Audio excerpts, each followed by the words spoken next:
Castanis? Here. Cox? Here. Fletcher? Here. Yee? Here. Johnson? Here. Johnson. We have a quorum. We have a quorum, and with that established, we'll announce that this meeting is being videotaped over Sacramento Metropolitan Cable Television on Metro Cable SIF 14, the Governmental Affairs Channel on Sacramento System. Today's meeting will be live and will be repeated again Sunday evening at 7 o'clock.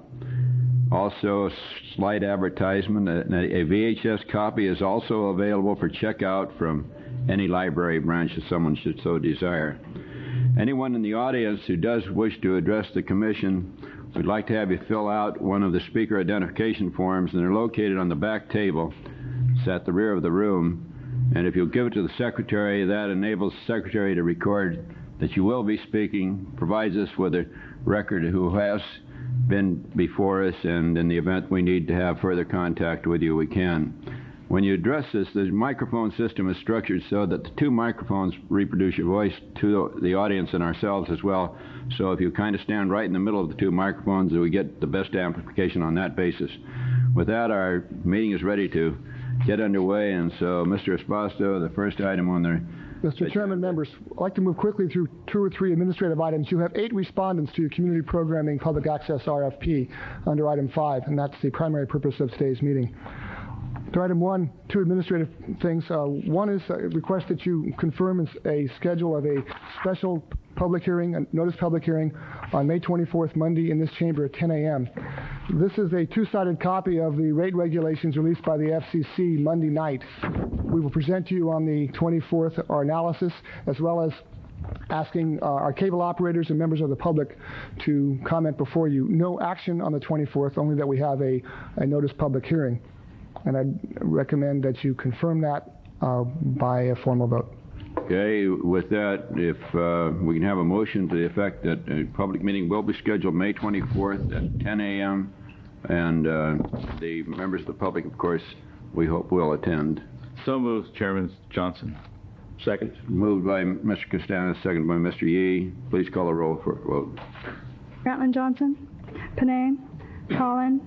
Castanis? Aye. Cox? Aye. Fletcher? Aye. Yee? Aye. Toby Johnson? Aye. Motion passes. 2 months ago, we approved a performance grant application review process with each of the grantee entities nominating 2 people to be the review panelists. We canceled the April 1st meeting to meet an executive session on litigation. I'm asking your retroactive approval to nominate Ms. Janet Gross and Mr. Robert Keller as your representatives on the performance grant application review process.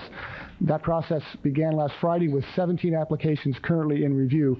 This is just to confirm the appointment of those 2 people as your reviewers. Okay, any questions about the matter of the 2 reviewers? Can I have a nomination or a motion to approve? Move the approval of Gross and Keller as reviewers. Second. Moved and seconded to approve the 2 nominees. Please call the roll for a vote. Grantland Johnson? Panay? Collin? Castanis? Aye. Cox? Aye. Fletcher? Aye. Yee? Aye. Toby Johnson? Yes. Motion carries. Okay, moving to item 2 then. This is the opportunity for your cable operators to speak. Mr. Houghton called representing Cable America. He's stuck with plane problems in Ontario, and as of an hour ago won't be able to attend. I believe, is SAC Cable scheduled to make a comment? Yes. Brian Gruber? Brian Gruber is here to speak.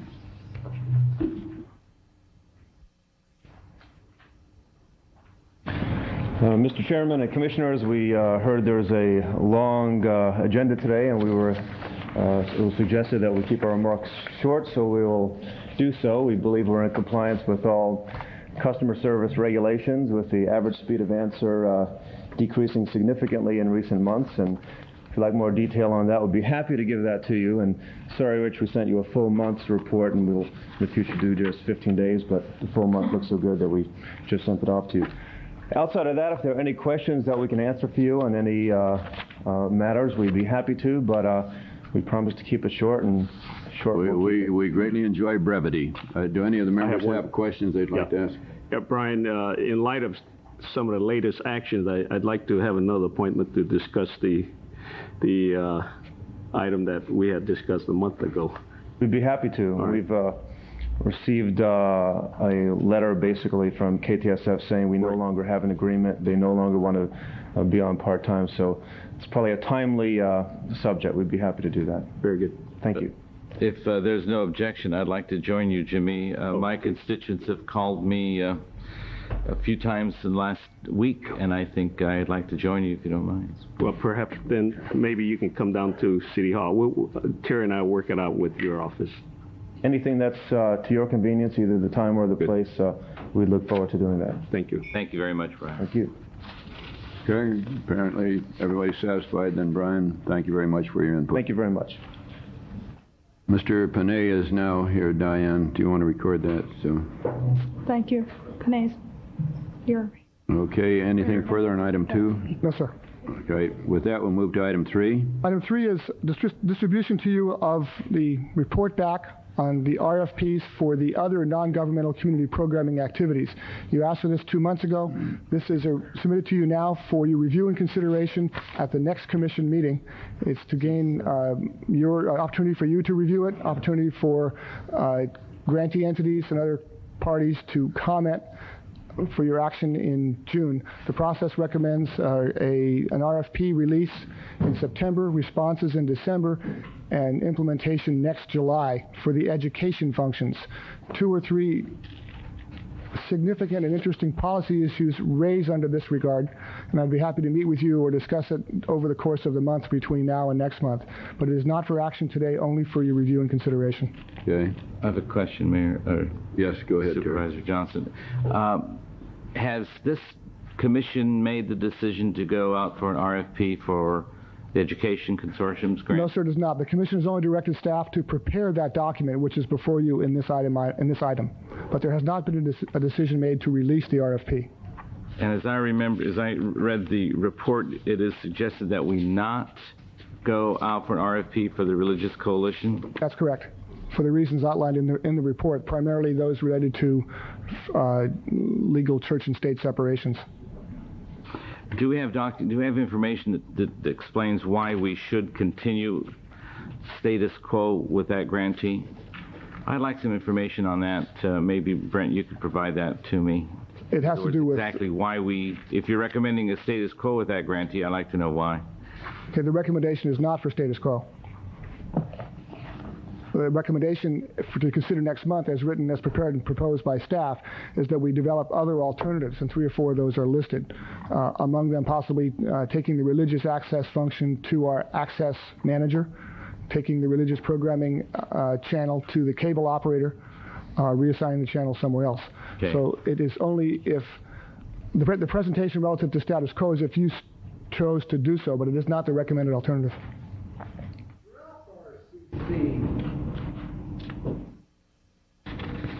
What was that? Any other questions from members? Nobody has indicated a desire to speak. Ian, did you record Supervisor Collins here? I will. Thank you. The action on this is this require just as a receive and file? That's a receive and file for today. So action next month gives you time to review. Thank you. Moving on to item 4. Item 4 is, again, the same process. I've provided to you a month early the 1993-94 Commission budget in full detail. It provides time during the course if you'd like to meet with me or staff or for interested parties to comment to me or to you. I'll note that the appropriation level from last year to this year is down 25%, and the budget proposes an 18% reduction from appropriation to appropriation in direct operating costs for the commission itself. No action today, receive and file. Okay. Well, excuse me, Mr. Chairman. When do we sit down and review the budget from a standpoint of the expenditures and the projected revenue? And when do we do that, sir? At your June meeting. Where we go, we'll have the opportunity in the June meeting to go line by line by line? If you'd like to, yes. All right, sir. This gives us an opportunity to have it for a month in case there are questions we can ask in the interim between now and June, which will possibly solve some of the time use that might otherwise be needed to Go line by line? Yeah, to go line by line. But we will go line by line if the commission members desire.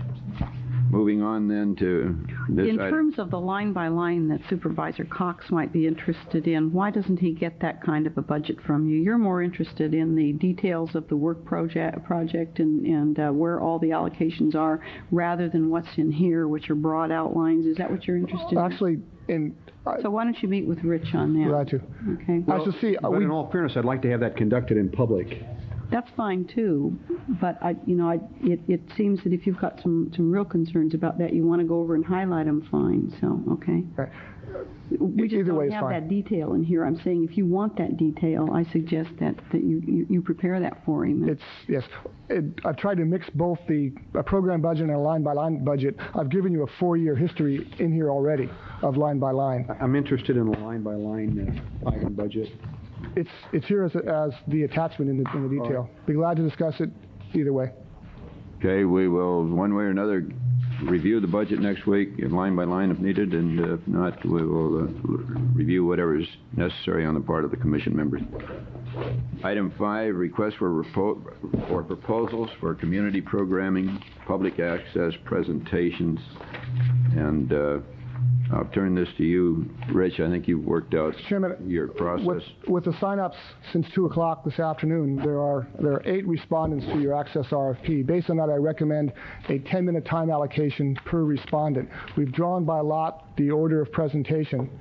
It's recommended that you hear the proposals, and at the end of the 8th proposal, refer these to staff. As I've described in the staff report, I will have a preliminary analysis and findings approximately May 18th or 19th, with final recommendations released on the 28th in time for your June meeting. We are also making additional VHS copies of this item 5 presentation, should you desire to have those. If there are no further questions, I recommend you begin in the order that Diane has scheduled on a 10-minute per presentation basis. And how many people did you say we're going to? We have 8 presenters. And you've indicated 1 and 2, and then you're going to give me the balance. There's 8 different organizations and approximately a total of 16 people, and they've all been told that the limit would be 10 minutes. And so that organization is 2 people for the first organization to speak. Okay, 2 for the second? There's 1 for the second. I've only given you the first group, Okay. the first RFP response. The only name I have on the first one is Cruz. The 2 names you have there is for 1 organization. Oh, I see how you've done it now. Okay, Well, I saw the 1 and 2, but those are the 2 people. Okay. Yes. First responder will be Miss Cruz.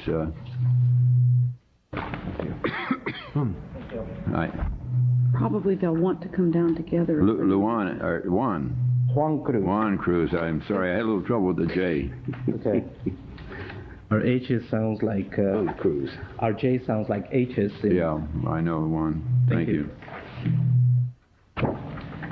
First of all, I want to thank the opportunity to address you, and given this opportunity, being a new kid in the block kind of a thing, OTIR, Organización Técnica y Representación, technical organization and representation company, which is a community development and education consultant firm. I also want to thank Richard for him and his staff being able to provide us with all the information needed to present this today to you. We have 2 persons here from our organization that will speak to you. Myself, who precedes the organization, and also Dr. Adele Martinez, who is an associate and consultant working with us. Let me just share with you specifically that our company, a community development education consultant firm, is requesting to administer community programming for Sacramento Metropolitan Cable TV Commission. Our organization strongly supports the community programming goals of Sacramento Metropolitan Cable TV Commission. Our proposal will ensure public access to the cable system, as you will read through this proposal, at low cost training to the public. It would also ensure cable casting of public meetings of local government instructional and educational programs, entertainment, alternative programming, cultural programs for cultural diverse audiences, and our administration will become a strong proponent of marketing, research, and development and evaluation of the services pertaining to community program goals and community needs. Our main thrust is going to be to establish new partnerships, to work with the private sector and the public sector to develop new ventures and partnerships, and bring in additional resources to the access of cable channels. If I may at this point introduce Ms. Adele Martinez to read on in reference to the mission statement. Thank you. The vision statement appears on page 1. The vision is to implement a new direction that proactively reaches out to the diverse community and its public and private sectors while incorporating their insights and assets using new technologies into training, production, programming, and marketing of community cable channels in order to bring awareness and enrichment into the lives of our public and into the fabric and development of Sacramento County. To achieve these community program goals, our organization will incorporate a nonprofit governing board. It is our intent that joint ventures are not only possible in CCC, but allow for profit-making endeavors that will benefit OTIER Incorporated and provide additional monies for CCC expenses. Furthermore, to achieve these community program goals, it is of utmost importance to have this governing board reflect Sacramento County's rich ethnic population and various communities. It is only through this representation that CCC will mirror Sacramento County's general public. It is only through this multi-ethnic representation that CCC will allow for community programming that includes the diverse communities of Sacramento County. Looking at the needs of the general public, it is important to acknowledge the various groups within the general public. For example, taxpayers, subscribers, community programmers, access users, the cable company, and commission. These groups include, but are not limited to African Americans, Anglo Americans, Latino Americans, Native Americans, Asian Americans, senior citizens, religious groups, gays, and the physically challenged. It also is important to acknowledge the needs of large organizations and educational institutions, as well as smaller organizations that want to access community programming for production, training, and sharing resources. A research component will assess community needs on an ongoing basis. This will be a systematic approach where the component will consistently renew and share its knowledge and findings with the governing board, administration, and communities. Not only will there be constant surveying of communities, but important interaction with the community and attention to their needs will take place. To assist the communities to focus on their needs and minimize the time of staff in processing their concerns, we will conduct leadership training workshops and develop videos for the communities that will pertain to conceptualizing their assessed needs. We will develop guidelines for the general public as to how to access the facilities and staff expertise. Through organizations, both private and public, the issues of the various communities could be addressed: substance abuse, mental health, homelessness, immigration, environmental concerns, employment, and so forth. Juan will continue with the goals and objectives. Thank you. Considering the timing and the space that we have available and this wonderful system in place, I'd like to take advantage and see if this thing works here for us. I'd like for you to view the 6 basic goals that this organization would have. I don't know if all can see. We also, as you know, have a screen here that reflects what you're seeing up and back of us. I'm aware of it. Thank you, sir. To establish a multi-ethnic board that reflects the diversity of Sacramento County It is the intent of OTIER that by August of this year, we would establish a 12-15-member multi-ethnic governing board representative of the diverse community and the private sectors, public and private sectors of Sacramento County, to research key needs of Sacramento County so that CCC may best assist leaders in creating new solutions and channels of communication. In order to accomplish this goal, we've identified that by October of this year, establish an ongoing systematic research component that seeks out insights and assets that will assist in resource development, community outreach, public and private partnerships. We're also suggesting that by December of this year, research in current audiovisual materials of the Sacramento County Office of Education, Sacramento State University, Los Rios Community College District will be an important asset to bring into the process of accessing these services, these resources to the homes and to the schools. Number 3, to identify new audiovisual and teleconferencing technologies at local, state, and national levels to upgrade equipment and provide training. We're suggesting and committing to, on January the 94, you gentlemen and ladies will be able to look at a comprehensive annual plan for programming and production based on information and knowledge acquired, to present to the governing board, the Cable Commission, and the community at large. On April of 94, proposed joint ventures with public and private sector organizations will be put into place, and new technologies will be involved into the new partnerships, ensuring that the staff and the public and the producers, public producers, will have access to the technology. To network and develop joint ventures with private and public sectors for resource development, marketing of program and services. It is imperative for us that by January of 94, that we will assist in research and development private and public sector marketing plan for programs and services. We have, at this point, we have been contacted by the private sector in the Sacramento area, county area, where their great interest is accessing the information not only for homes and schools in terms of their needs and desires in terms of training of the workforce, but also in terms of their own employees. It may be interesting to see how we may be able to access a new audience within the private sector.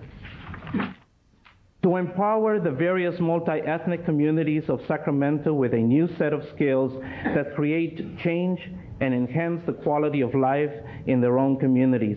It is imperative, and we feel important, to begin a training session, and we commit to December of 93, a training of 25 to 30 community leaders in the process of identifying their community needs and the utilization of the video and radio technologies.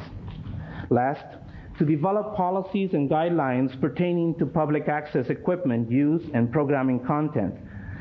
We're committing to August of 93 to do the research and the development component jointly with that staff to incorporate a comprehensive guideline that will follow state, federal, and FCC laws of public access, equipment usage, and programming content. By September of 93, present to the governing board the proposed public use, equipment use, and programming guidelines for your approval. As you can see, this process is very comprehensive. And considering the time that we've had to present this, I would hope that in the future I have an opportunity and our associates have an opportunity to expand as to how specifically we will structure, although you'll have a chance to review this within the proposal, and the budget. We have tried significantly and importantly to try to maintain the budget within the current revenue that exists with no surplus. And whatever comes from these joint ventures and partnerships will be considered to be above and beyond the current budget. Thank you very much for your attention and for your assistance. Thank you for your adherence to the time schedule. Appreciate that very much. We're done. Okay. See that clock right there?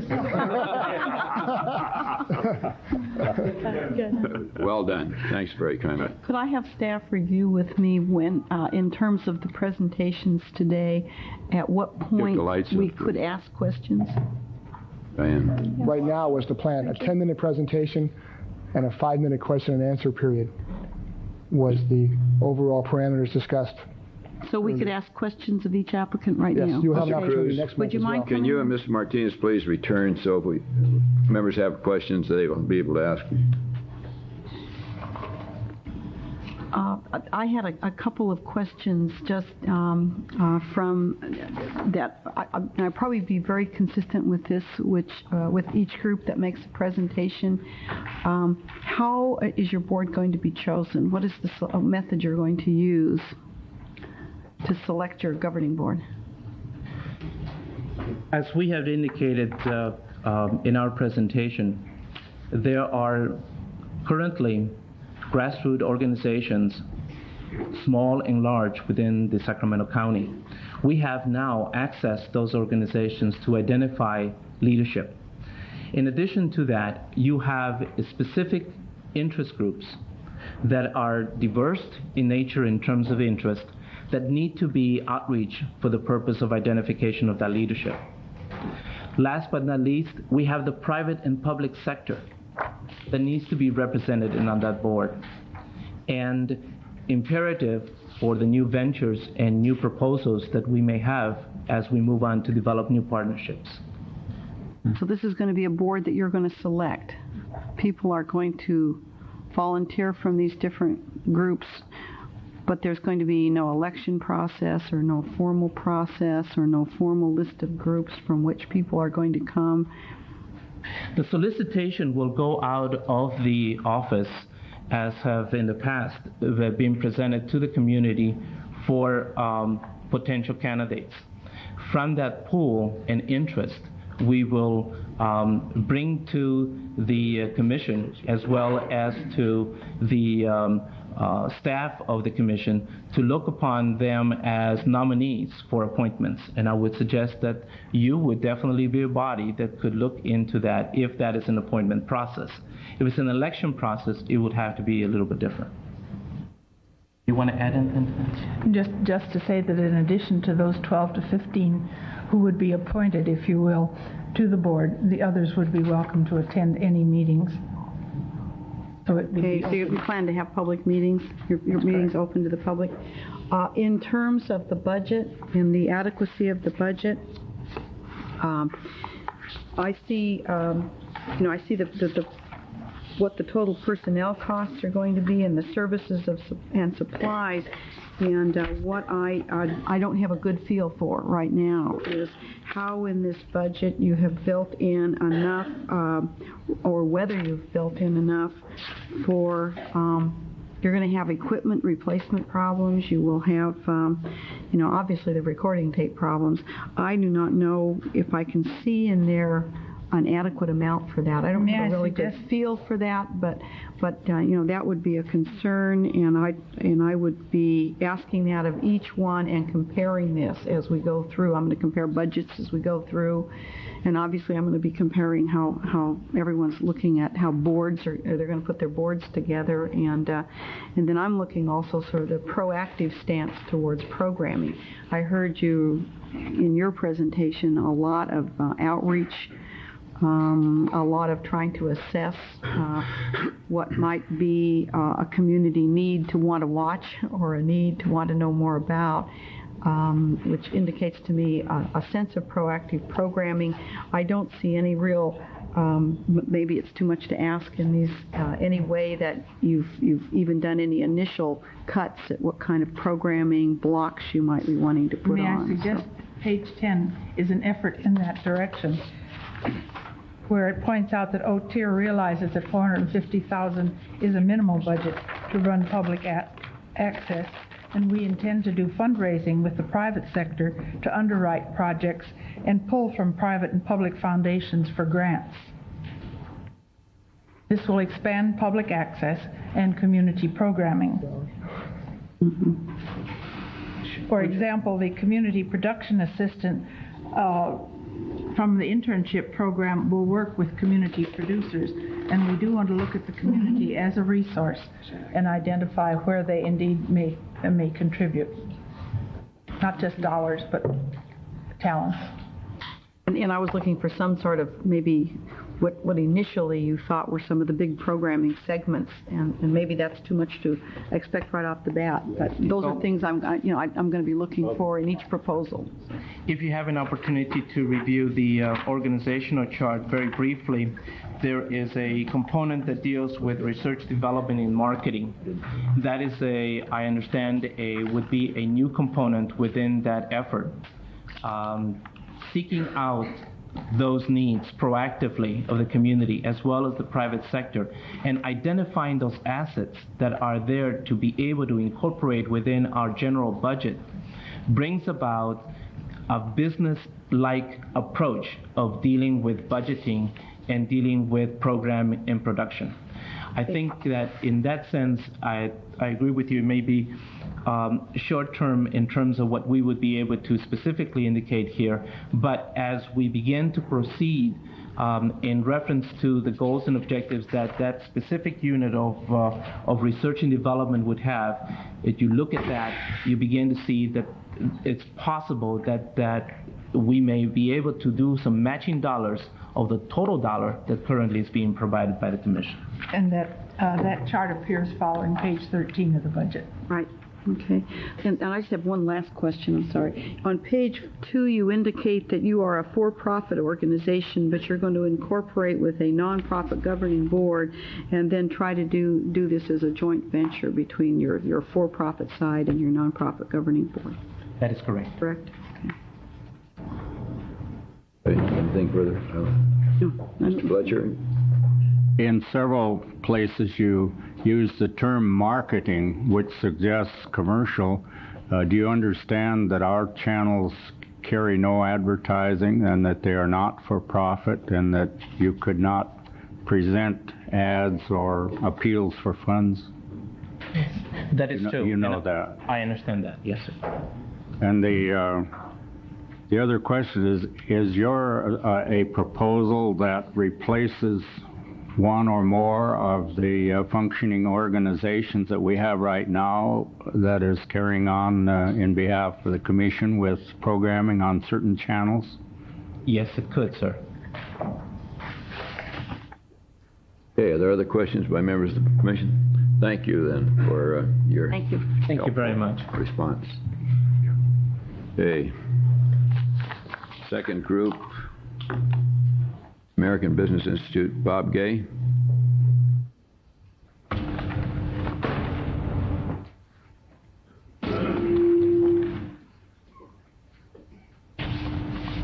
How are you? Good afternoon, members of the Cable Commission Council. Pleased to be here today and give an opportunity to offer some thanks for opening the door for American Business Institute to share with you some of the ways we feel we can serve the community through cable television. Our goal today is to outline our 3 major objectives. First would be the management of public resources placed within our stewardship. Secondly, the administration of the day-to-day functions for the public access and community programming station channels. And third, the beginnings of a fundraising effort that has the ability to consistently bring in substantial revenue from the community year after year and allow the stations to be self-sufficient by 1996. Those are the 3 goals we'd like to discuss. And along with these 3 objectives, I'd like to briefly address 5 areas of primary purpose as outlined to the Commission today. First and foremost, to balance the needs of the tax-paying public in our community as reflected directly in the eyes of the Commission, the cable users, the access users, the community programmers, and the subscribers. And secondly, to establish responsible policies for the day-to-day running and operation of the station itself. Third, to effectively allocate the entire finite public resources that are available to us. And fourth, to establish guidelines and accountability for acceptable program content as established by the FCC, as well as the Cable Commission. And last of all, to inaugurate a fair system for the enforcement of these policies. I'd like to first start with discussing a little bit about the governing board. bylaws, and policies, the board will reflect the interests of various educational groups and local organizations rather than a standalone group or individual in the community. We feel this is imperative in order to reflect the true feelings of the community overall and to give everyone an opportunity to have their story, their thoughts, their goals and objectives reflected through cable television.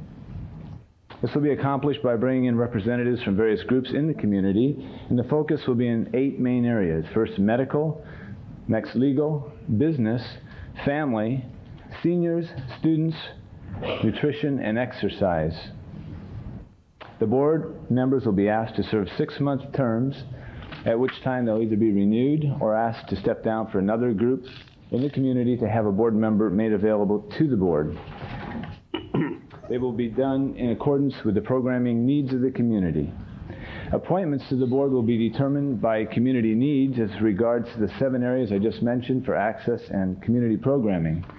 An individual selection will be based upon recommendations from the original appointed board members. First, please allow me to establish our mission statement briefly as it relates to serving the community with regards to public, educational, and governmental activities and needs. The mission statement. To cablecast wholesome and interesting public news and information to as diverse a cross-section of the community as possible, while maintaining a local flavor that offers education in an entertaining and useful format, promoting the health and prosperity of our community. The best use of the Commission's public resources are clearly seen by the needs of the community. Community needs are best looked at as a barometer for how the funds will be managed to reflect the current solutions to the community needs, ranging from youth to seniors, family to nutrition, medical to legal, and all other aspects affecting all of us as members of the collective community. The operating plan for community programming and access will be as follows. A 3-pronged approach will be used. First is the management, of course, of the funds. Second would be the management of resources, and third, the management of the people who will be involved. Management of the funds, first of all, the format will have a specific guideline, predictable and consistent guidelines that will be able to enable the viewer to enjoy regular scheduling from day to day. This will enhance our ability to reach, build, and hold a regular audience. The format will also encourage community participation from individual programming and audience participation, even to live host shows throughout the community. Management of resources, the use of existing equipment for overall master planning establishes style and content that will maximize the use of available resources.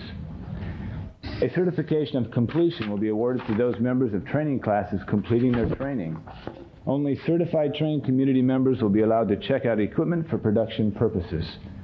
Programming productions outside the existing board-approved programming schedule will be considered only if a script has been presented in an approved format.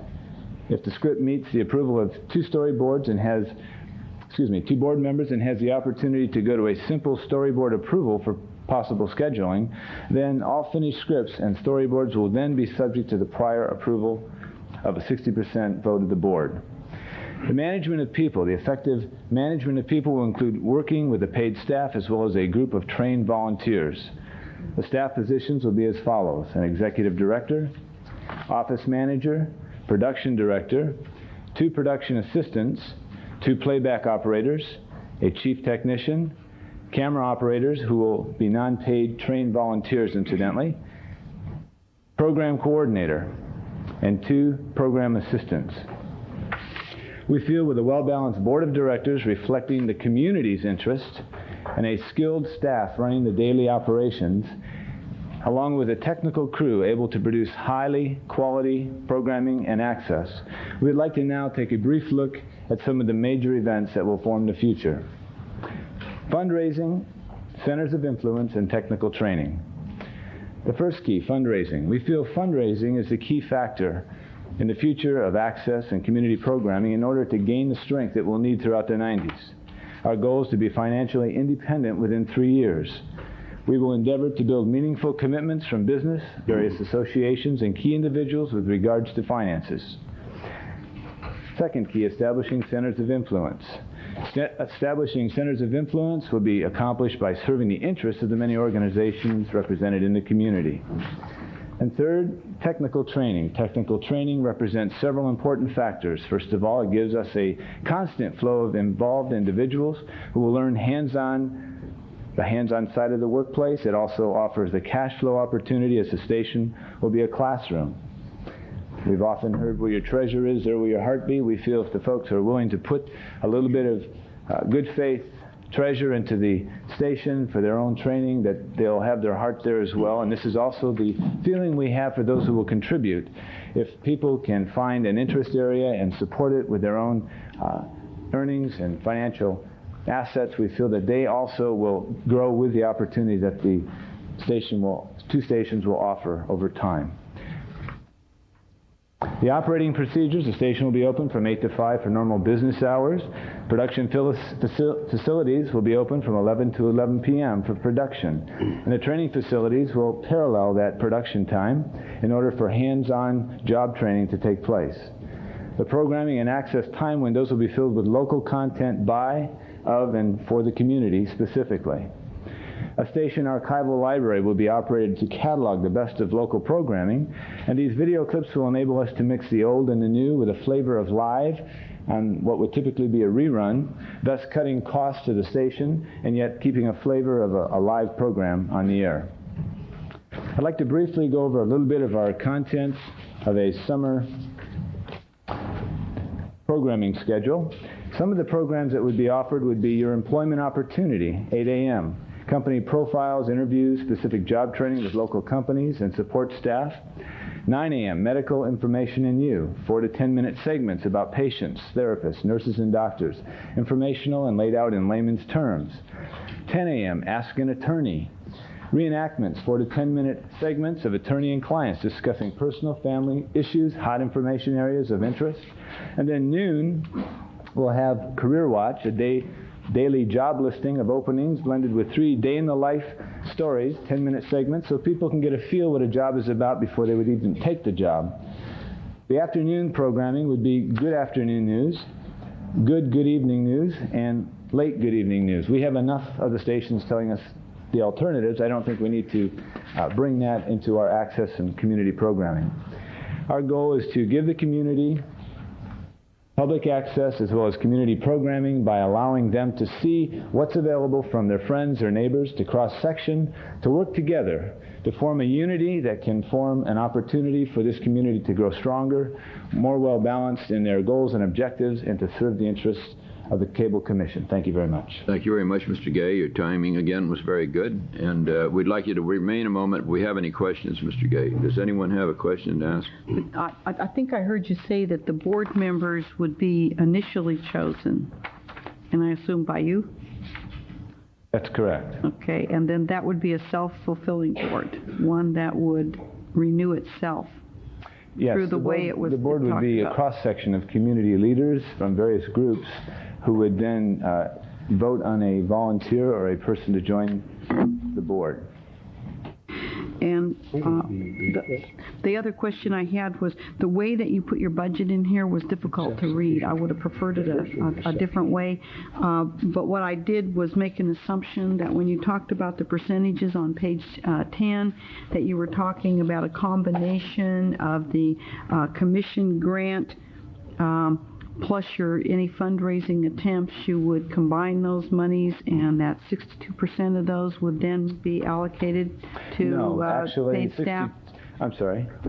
No, 62% would be the funding, and the additional money would be laid alongside of that for operating expenses, equipment replacement. That would be over and above, and those would be used for all the needs of the station, both stations, actually. Let me ask a question then, because I was assuming that of the money that was in the commission's grant, yes, you would be making that kind of a budget split. That would be over and above the commission grant. We feel we could raise that in the local community. Well, are you planning to eat up all the commission grant then in just salaries? No, that's 60. I believe that was 62%. Okay, I think we're trying to say this. I think I'm finally understanding what you mean. Okay, the splits that you indicate would be both applied to the grant and applied to any other monies you came up with. That's correct. Okay. That's outlined on page, I think it's 8 and, let's see, page 6, 5 and 6. 6 and 7, I'm sorry. Well, would you make a comment as to how much in funds, round figures, you would see dedicated to the actual production of programming? I didn't see that in what I read so far hurriedly or heard. Could you clarify that? Certainly. The funds that would be allocated to the actual production is your question? Yes. If you'll look down on page 10, please. I have it. F, 17% of the Commission's resources would be allocated for, it says, legal, travel, office expense. A portion of that 17% and the lion's share of the 62% would be production concerning paid staff members. If I may take you over to the paid staff members, they're all production people with the exception of 2. The rest of the staff would be part of a training program that would be also generating income, resources, finances for the stations, and that the volunteers would be paying to be trained, which would go into the budget. Well, you still haven't taken me far enough, but I'm going to hold that in abeyance, and I'll ask more questions at another time. Thank you, Chief. Thank you. Okay, thank you very much, Mr. Gay. The next people, Diane.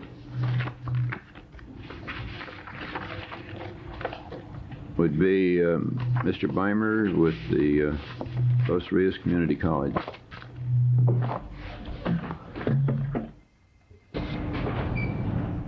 Gotta get this up in my bifocal range. Mr. Chairman, members of the Commission, the Sacramento Educational Cable Consortium, on which I serve as a member of the Executive Committee representing your community colleges, is an organization with a very strong infrastructure that includes all educational organizations within Sacramento County. A strong emphasis for education today is working with many community groups. SEC has established broad-based partnerships with many of these groups. The partnerships, we feel, represent the real strength of our proposal. We believe that the Commission will find our proposal to be an effective and efficient way to administer community programming. We have prepared a short video which will summarize our proposal. Could we have the tape roll, please, at this point?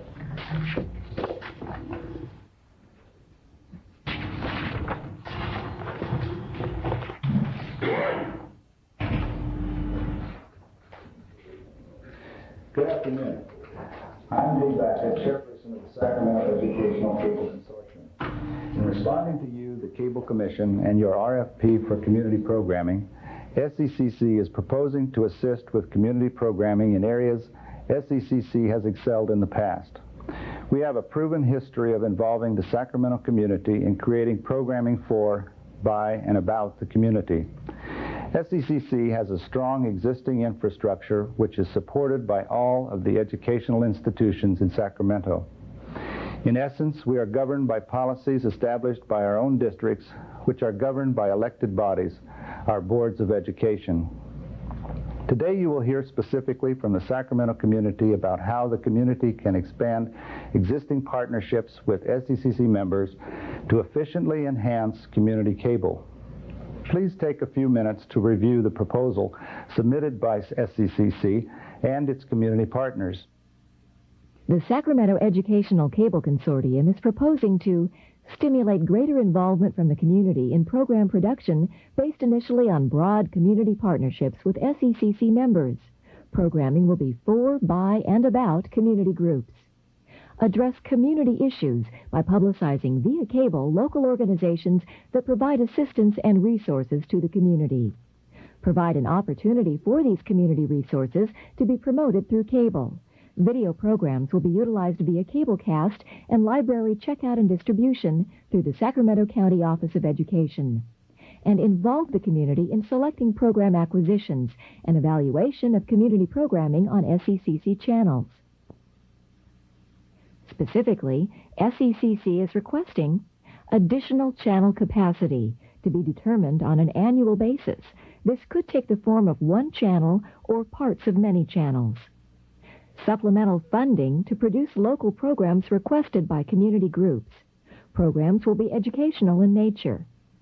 Funding to acquire supplemental programming to fill the community's needs as identified by the community, especially in the areas of cultural ethnic programs, parenting skills, family issues and concerns, and community awareness.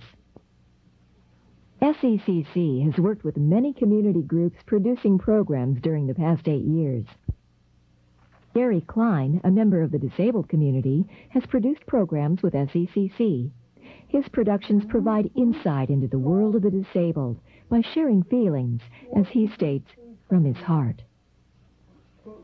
When I called out the SECC was able to videotape me in front of a bunch of little kids and tell the little kids a little bit of my heart. I was able to effectively show others the differences that I experience, and that maybe I'm not, after all, maybe I'm not really that different as people may seem to think. Hi, my name is Pir Patel, and I'm involved in the TV and video class here at San Juan High School. This past semester, I produced a documentary on teenage pregnancies, and through SECC, I had an opportunity to spread an important message that I thought was important throughout our community. I'm Penny Manson with the American Lung Association. Discovering a facility like SECC has been an incredible boom to our organization. We could not even begin to afford to pay for the studio time and equipment, let alone the hand-holding and guidance that we've gotten from SECC. It's been just an incredible opportunity for us as a community-based organization to have discovered a resource like SECC, and we are looking forward to a continued relationship in the future. I'm Joyce Middlebrook, an independent producer, and I, for 4 years, did research on a group of women from northern India who now live in Sacramento. And I wrote a book on the subject, but a book just doesn't show how visually rich this culture is. So thanks to SECC, I was able to make a video on the subject. And SECC specifically helped me with some of the technical problems and did some of the shooting. And with me is Jeet Sandhu, who was one of the performers in the video. So. Hello, I would like to take this opportunity to thank SECC for doing the broadcast on our culture. And I feel no matter how many books you read, seeing it on video is totally very different. And I'm very, very grateful for SECC for doing this. My name is Isabel Johnson. I'm the coordinator for bilingual bicultural programs in San Juan Unified School District. And today I want just to say a few things about Sacramento Educational Cable Consortium. That program has given the Indian community access to free programming. We've used it to invite community members to educational programs and community events. Another program that we've been able to access is using the National Native American Broadcasters Association as a medium to bring into Sacramento factual information on American Indians that's been receiving wide reviews that are very positive. We thank SECC for this access, and we hope it can continue. My name is Joan Lee. I'm the director of the Senior Companions Program here in Sacramento, working with a large segment of the senior community. When we first developed the idea of a recruitment video, we approached SECC with it. The result was absolutely amazing. We have gotten an amazing amount of mileage out of this one little 12-minute video. It's been shown on the local cable here, SECC. It's been used in recruitment. It's been used in fundraising. And we have big visions that down the line we can come up with other concepts, other ways in which we can support the senior community here in Sacramento, we really need SECC. You have just heard from a few of our community member partners. Please look at Appendix 11 in your copy of our proposal for a more comprehensive listing. SECC appreciates the support you, the Cable Commission, have provided in the past. We view the current situation as an opportunity to expand some of the community services we have provided and to involve our fellow Sacramentans on a broader basis.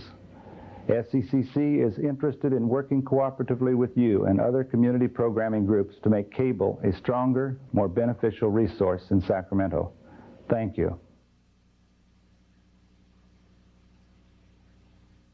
You don't get 91 minutes. Wasn't planning to take advantage of that. That is a summary of our proposal. We encourage you to review the first page overview and to study the comprehensive document when you have the time. The proposal contains appendices which provide detailed information on the structure and policies of our organization. We thank you for your support in the past and your consideration of our plan. Thank you. To save me time searching right now, do you want to just go into the 3 questions I've tried to ask everyone a little bit about? Our governance? The governing body, Yeah. Your budget, where I find it in here. I was watching the film, and then I assume just from what I've seen, you've got a very proactive stance towards programming. So yes, right. I'll find that in here. But where would I find the budget and how you go about selecting your board? The budget is Appendix 7 in the back of the document. Okay. Our governing board consists of representatives of the 26 educational entities within the county. Members are appointed by respective superintendents, and in our case, our chancellor. From that group is elected an executive committee of 9 members who meet regularly and govern the operation. Do you know what input your school boards would have in the superintendent's selection? Do school boards play any role at all in that? I guess I'm trying. In each of these, I'm trying to look for some sort of community accountability. Right. You know, how we're going to eventually get to that with each of these proposals. I'm not quite sure, but in my case, the chancellor appointed me to the position, and our board of trustees is aware that I am the representative, and they apparently raised no objection. Okay, and then I'll take a look at at Appendix 7. Thank you. Anyone else have questions? Oh, I do then. If this is Terry? the one, I just need to know how to. I wanted to know how to read this. Then, this is your budget. On Appendix 7 yes. is the when you talk about the SMCTC requested SECC budget and in kind. Where does this grant that the Cable Commission have, where does that figure in? And our current grant is under the SEC budget column. Okay. The $70,000 is okay. Now, the in-kind is in not only services but hard dollars. In the case of the Los Rios District, for instance, we budget $58,000 annually for our support of our participation on cable channel 21 and 22. But where does that show the budget relating to this grant and how you would operate under this grant? Am I just being dense? I don't see those figures. Well, the in-kind is the aggregate amount that's in-kind from all of the members. In-kind column on the right-hand side, which we would contribute to the amount of money available that we have under this grant, though, is what? 400 and some? 450,000. Right. Okay, and I'm trying to find where that is. Well, we're asking for 158,000 of that. Oh, of that. Mm-hmm. Oh, I see. Right, the first column. Okay. If I heard right, you're asking for a portion of the 450,000 and yes. an additional channel capacity. Yes. Is that correct? That's what I understood from your presentation. Okay. Okay. Okay. To go with that channel capacity. All right. Terry? Mr. Beamer, the SECC is functioning very successfully as a grantee now. Are there needs that you cannot meet with your existing budget and with your existing channel capacity? We're at capacity right now. And you need only 1 more or 2 more channels? No, only really just a portion of another channel. We would not need the entire channel. Yeah, they want we could additional capacity. fill up another channel 24 hours a day, but at this point we're only asking for a portion of an additional channel. Do you have that quantified in numbers? I'd said if I got a pointed question, I would turn and point to one of the staff members to respond to that.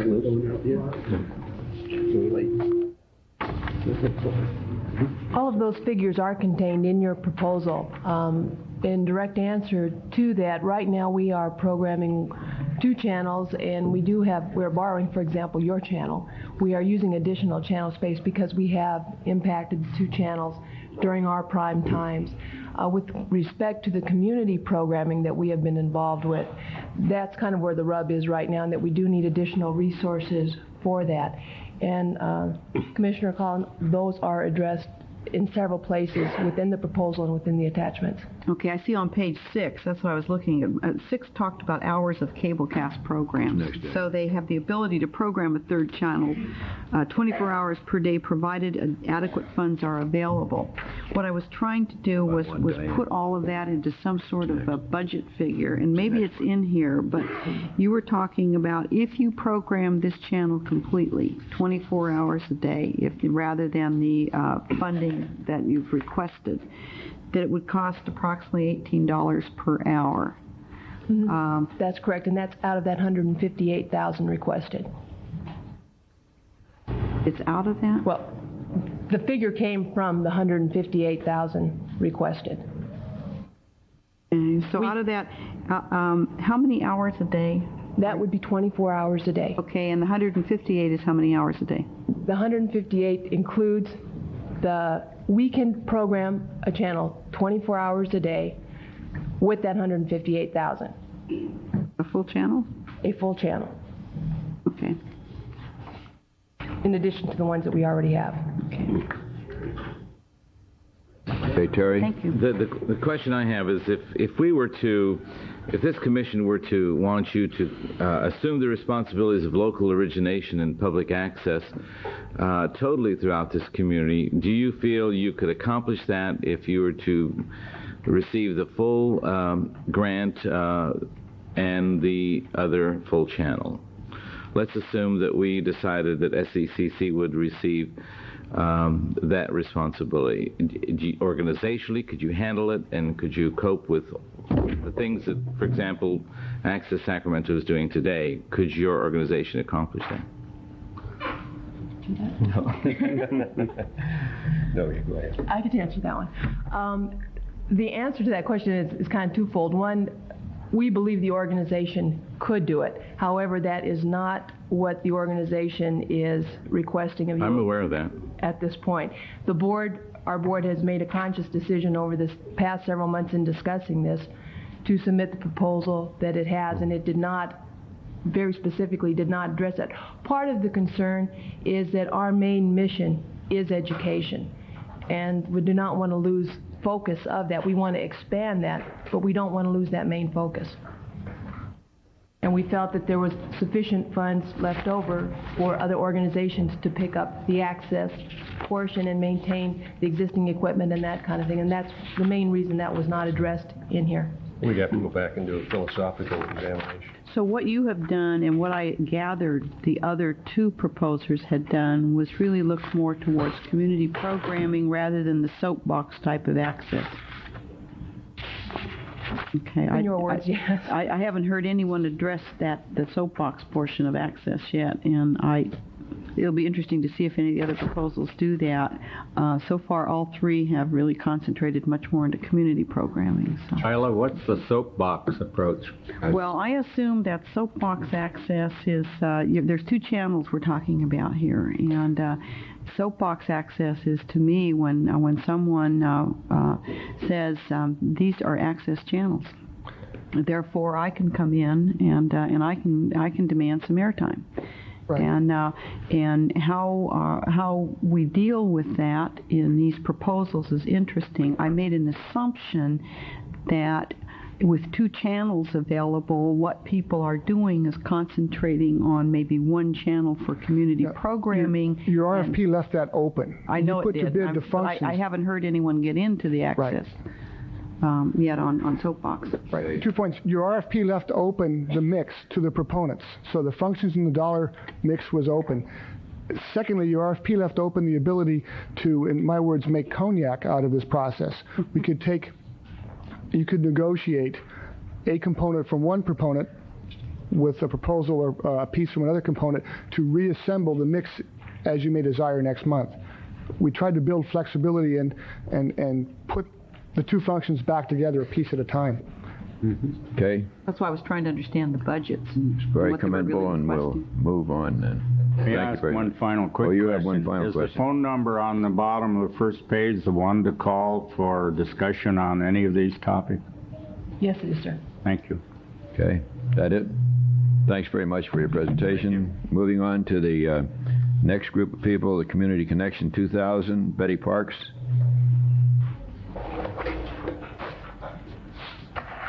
Good afternoon. Good afternoon. Cable Commission Board members. I'd like to say, first of all, I'm happy to be here and to thank you for the opportunity to present our proposal.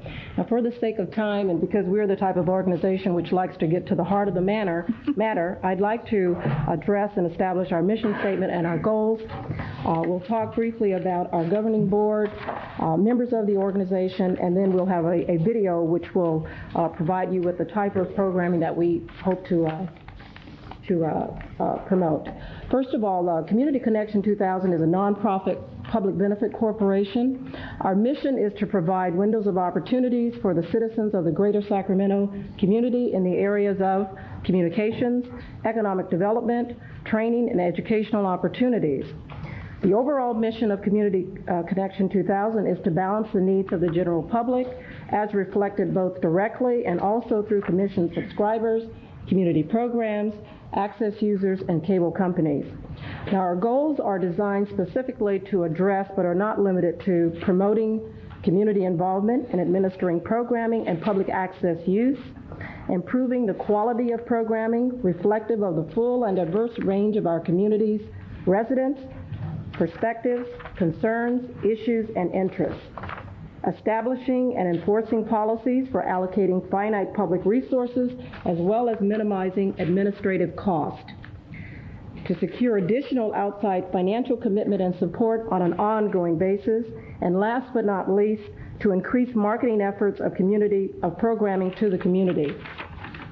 Now, Community Connection 2000 is governed by a 15-member board. Our board is comprised of a cross-representation of our community. The 6th vice chairman of our governing board is a reflection of that diversity, and they're representative of the Asian community, Hispanic, Anglo, African American, Native Americans, seniors, youth, women, and the physically challenged. The general membership is comprised of various community-based organizations, state, city, county agencies, businesses, and community activists. Now, included in Community Connection 2000 are individuals who have had many hours of hands-on experience in television, radio, management operations, and technical expertise.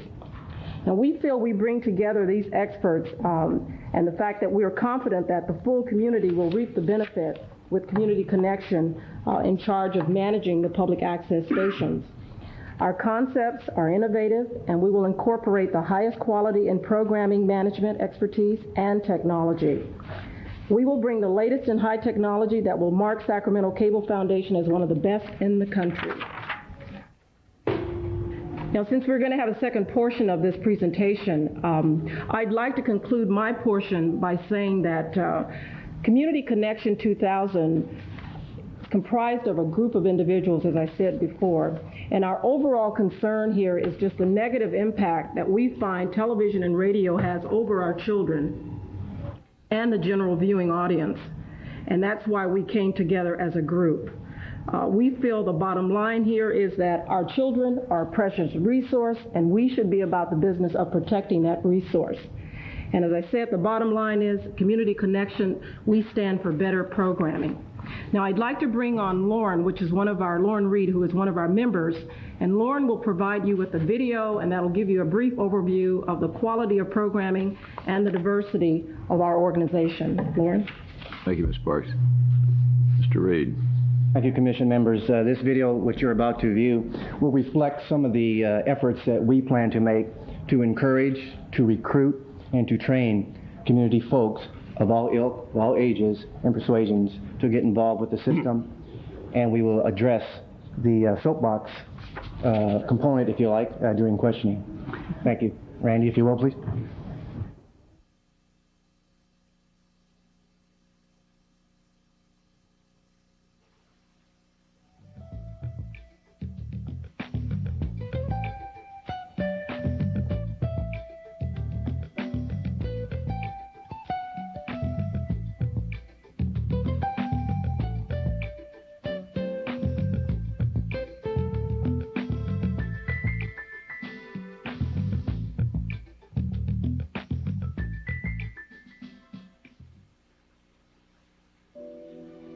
Here in our capital city, Community Connect 2000 looks to bring the sights, sounds, and strides of our communities together for all Sacramentans to share and celebrate in both the uniqueness and commonalities of our diverse city, both on the community radio dials and the cable television channel. Folks of all ilk and ages throughout the city will be tapped to encourage community participation and programming needed to boost community cable channel support and viewership in a most responsible manner. Communication, training, and outreach, the key ingredients needed to create this partnership necessary to connect Sacramentans together during our trek towards the 21st century. With radio and television programming as diverse as our citizenry and a full commitment to quality programming, Community Connect 2000 looks to showcase and involve Sacramentans in this community endeavor with nothing but class and style.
Community Connect 2000 aims to highlight a variety of community programming regularly scheduled throughout the year on both the radio and television cable channels. Here is a look at some of these regular scheduled type of programs. Programs aim for participation and visualization of youth, seniors, the physically challenged, Native Americans, Asian Americans, European Americans, Hispanics, and African Americans.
Okay.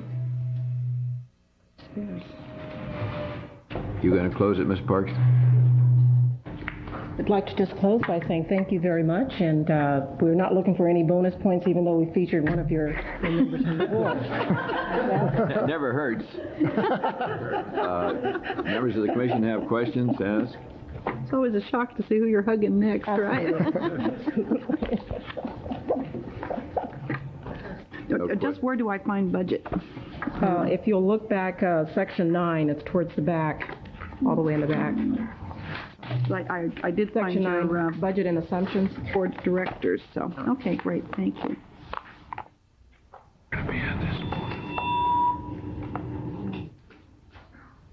Have any questions on it? No, I think I've already indicated what I'll be looking for when I go over the budgets now. Okay, very good. Anyone else have questions of Ms. Park? Thank you very kindly for your presentation. Next presenters will be Mr. Spangenberg, and he's with Downtown. I'll let him speak for himself. Mr. Spangenberg? David? There he is. Downtown District. Obviously glad I'm not being judged on my penmanship. I'm David Spangenberg. I'm with the Downtown District. First of all, I want to offer apologies from Nancy Cummings, the executive director for the district. She had a previous commitment and took a plane about an hour and a half ago.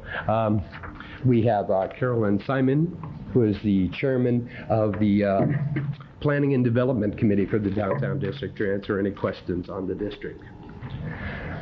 This proposal actually began in 1989 as the Citizens Advisory Committee of the Downtown Cultural Entertainment District was creating a new vision of Sacramento, that of a lively, exciting city on the cutting edge of the 1990s.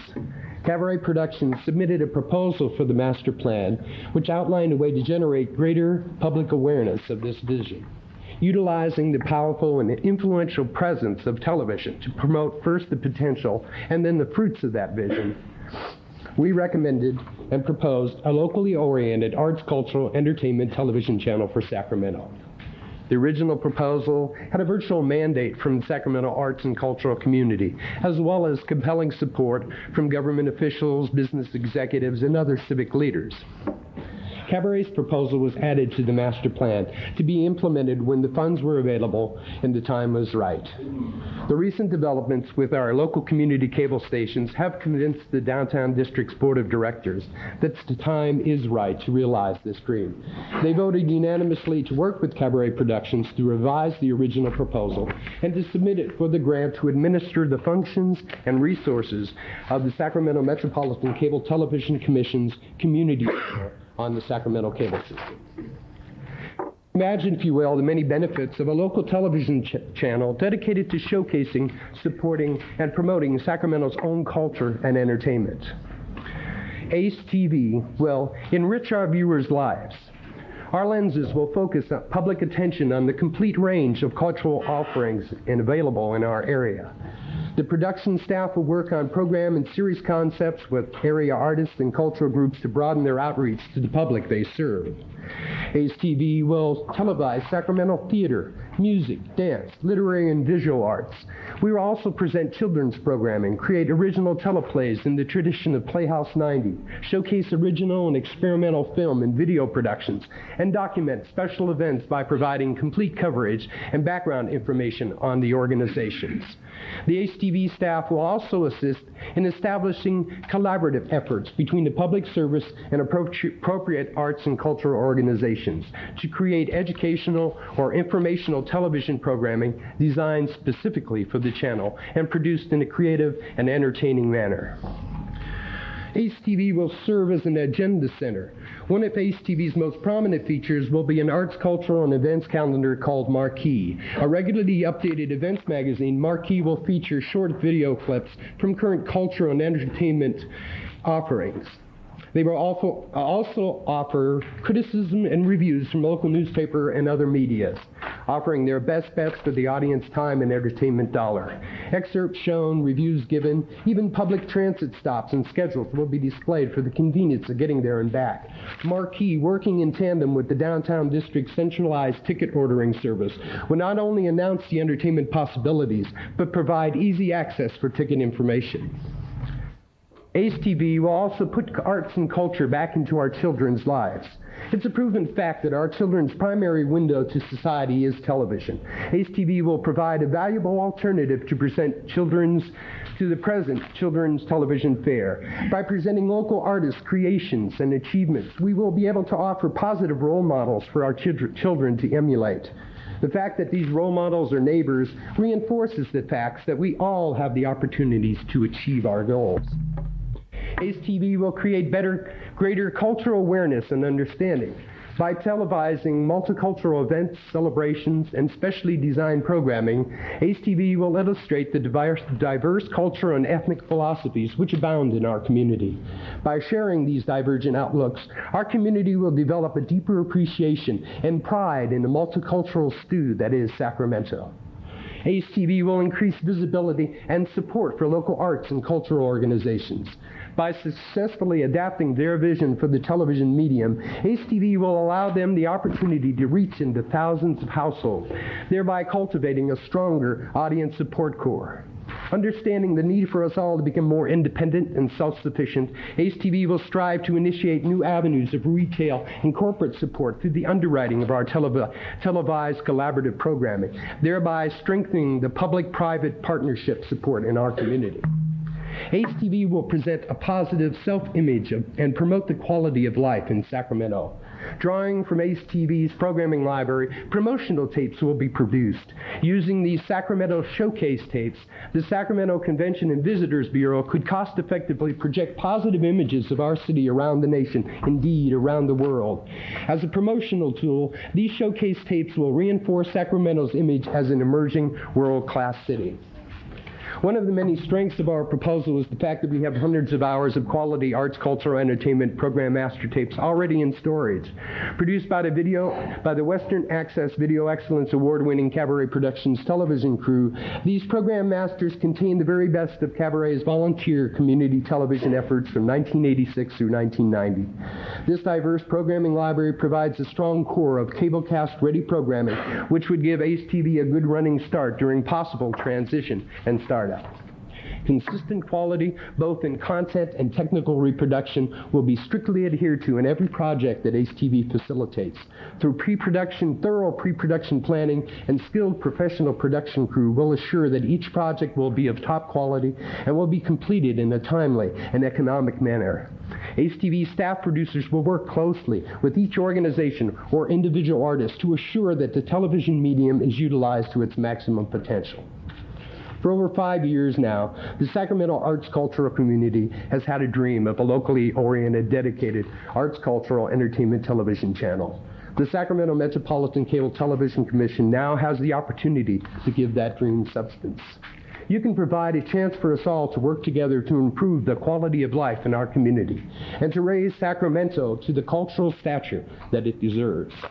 With its depth of television production expertise and experience and breadth of sensitivity to Sacramento and regional partnerships and relationships, ACE TV can provide Sacramento with an incredible promotional tool. But more importantly, with our own ACE TV channel, we can responsibly tend Sacramento's artistic and multicultural garden, nurturing the people and organizations which nourish our unique culture of the Sacramento area. Thank you, Mr. Spangler. Any questions? Do you have anyone else speaking with you today? Carolyn? No. Okay. Should be here to answer questions. Josh has a question. Where's your board represented in here?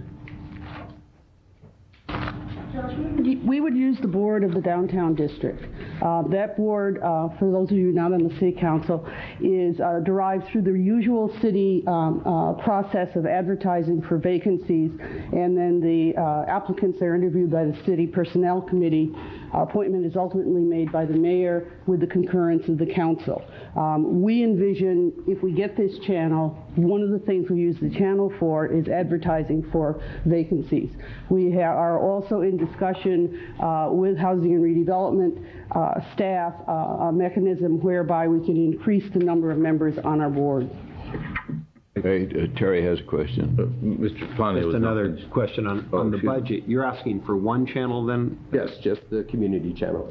And 225,000. Yeah, we figured to split down the middle, judging by the 450,000 that was initially presented. And how many hours a day, David?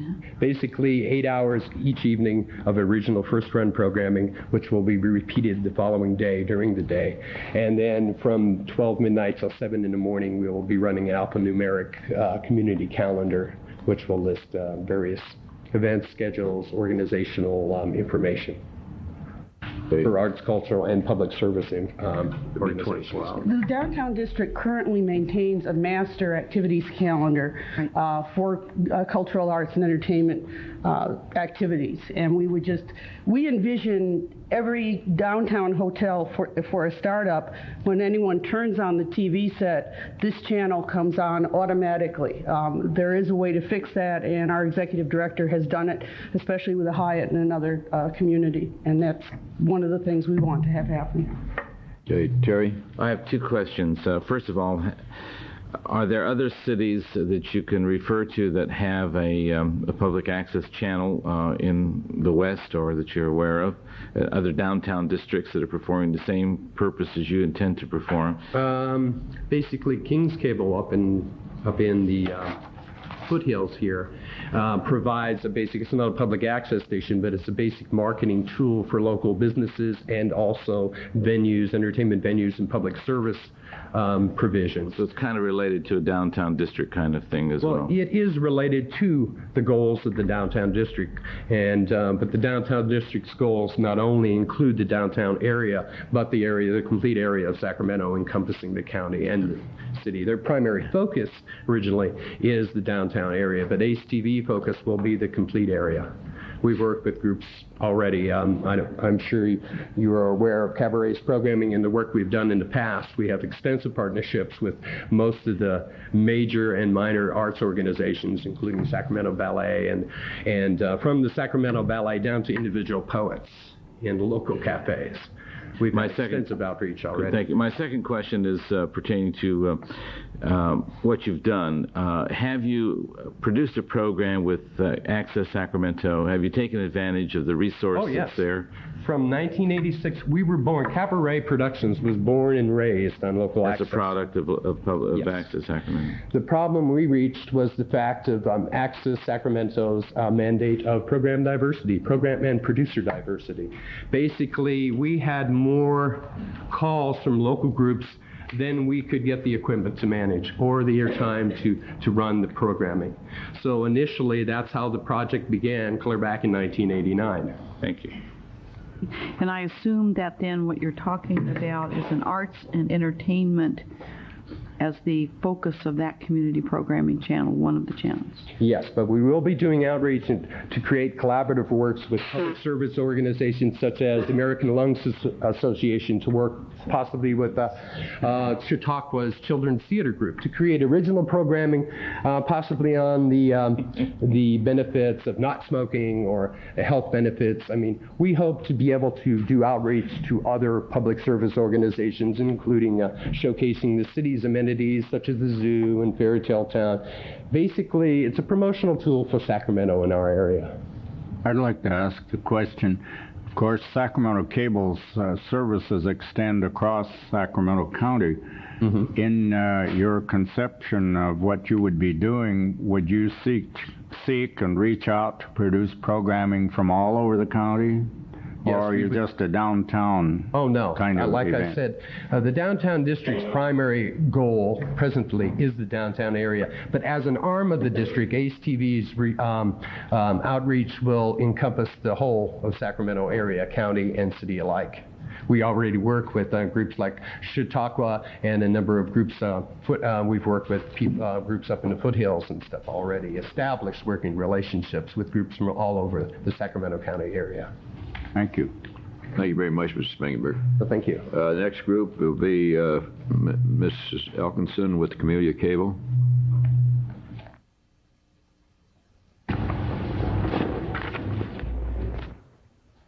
Mr. Chairman, Good afternoon. members of the Sacramento Metropolitan Cable Commission, my name is Felicia Elkinson. Thank you for giving us this opportunity to come before you today. Who are we? Camellia Cable, dedicated backers of public television. Good idea. Why then public television? If communication is the cornerstone of democracy, it is our mandate to open up telecommunications media to the diverse voices that contribute to a healthy democracy. Our mission is to ensure that we have access to electronic media and promote effective community communication by involving more individuals from all walks of life, rich or poor, young or old, strong in body or handicapped, regardless of what language they speak or what cultures they are from, what point of view they may wish to express, the opportunity to learn to communicate by using the tools of public television. This is democracy at its best. For almost 6 years, Sacramento Metropolitan Cable Television Commission has granted the funding of community programming to the residents of Sacramento. We are proud to have been part of this process to provide free speech, a freedom not allowed in all parts of the world. Assuring the continuance of this great opportunity is the reason we are submitting this proposal. Public television gives us the opportunity to focus on these problems that need to be addressed, to make the public aware, and to get the community involved. We want to show the public how we can help one another. Channel 17 and 18 should be a safe haven for viewers to escape the 24 hours a day violence that we see on commercial television. With the state of the economy, many families cannot afford to attend live entertainment, sports events, or enrichment classes. Public television can bring this to their homes for a few cents. We can help the public. Many are afraid from all the violence seen on the commercial television who think they can avoid this threat by locking themselves inside walls, separating neighbors and neighborhoods. This will further fragment the community, as it will alienate those left on the outside. Public television is the open door for today and tomorrow. Now that we are filling the void that has been created by the high cost of commercial television, it is crucial that the managers of public television know what the public wants. According to literature from the California Multicultural Park Foundation, there are over 120 distinct ethnic cultural communities in California, 98 in Sacramento alone. Each has its own history, beliefs, traditions, festivals, language, food, dress, and celebrations. These communities want to preserve their heritage and culture and at the same time experience and add to an ever-changing American culture. We have brought together a diverse cross-group of people for our board. From business, government, religion, nonprofit, theater, dance, music, education, multicultural, communication, law, medical, media, labor, politics, public relations, military, sports, community volunteers, and our neighboring communities from our neighboring communities of Folsom and Galt. We have been working from the inside. We know our strengths, and we know what opportunities are available. And we were challenged by the fact that we have the capability of helping Sacramento. The following are our board members. And if you're looking at your packet, I'm first. I'm the executive producer of the We Seniors. And besides other organizations of which I chair or am part of, I also am on the board for the National Human Development Foundation, which is a children's group. We go from seniors to children. Frank McPeak, former head of the promotion from McClatchy Broadcasting and the host of the We Seniors, also a very active senior. Jack Garliolis, who was here, editor of the Galt Senior Gazette. Ellie Riekes, consultant, she's for the Congress of California Seniors. Alma Rubis, member of the California Senior Assembly. The Reverend Dr. A.C. Ubaldi Jr., pastor of the Oak Park United Methodist Church, founder of the California Multicultural Park Foundation. Lonnie Beard, senior gleaners.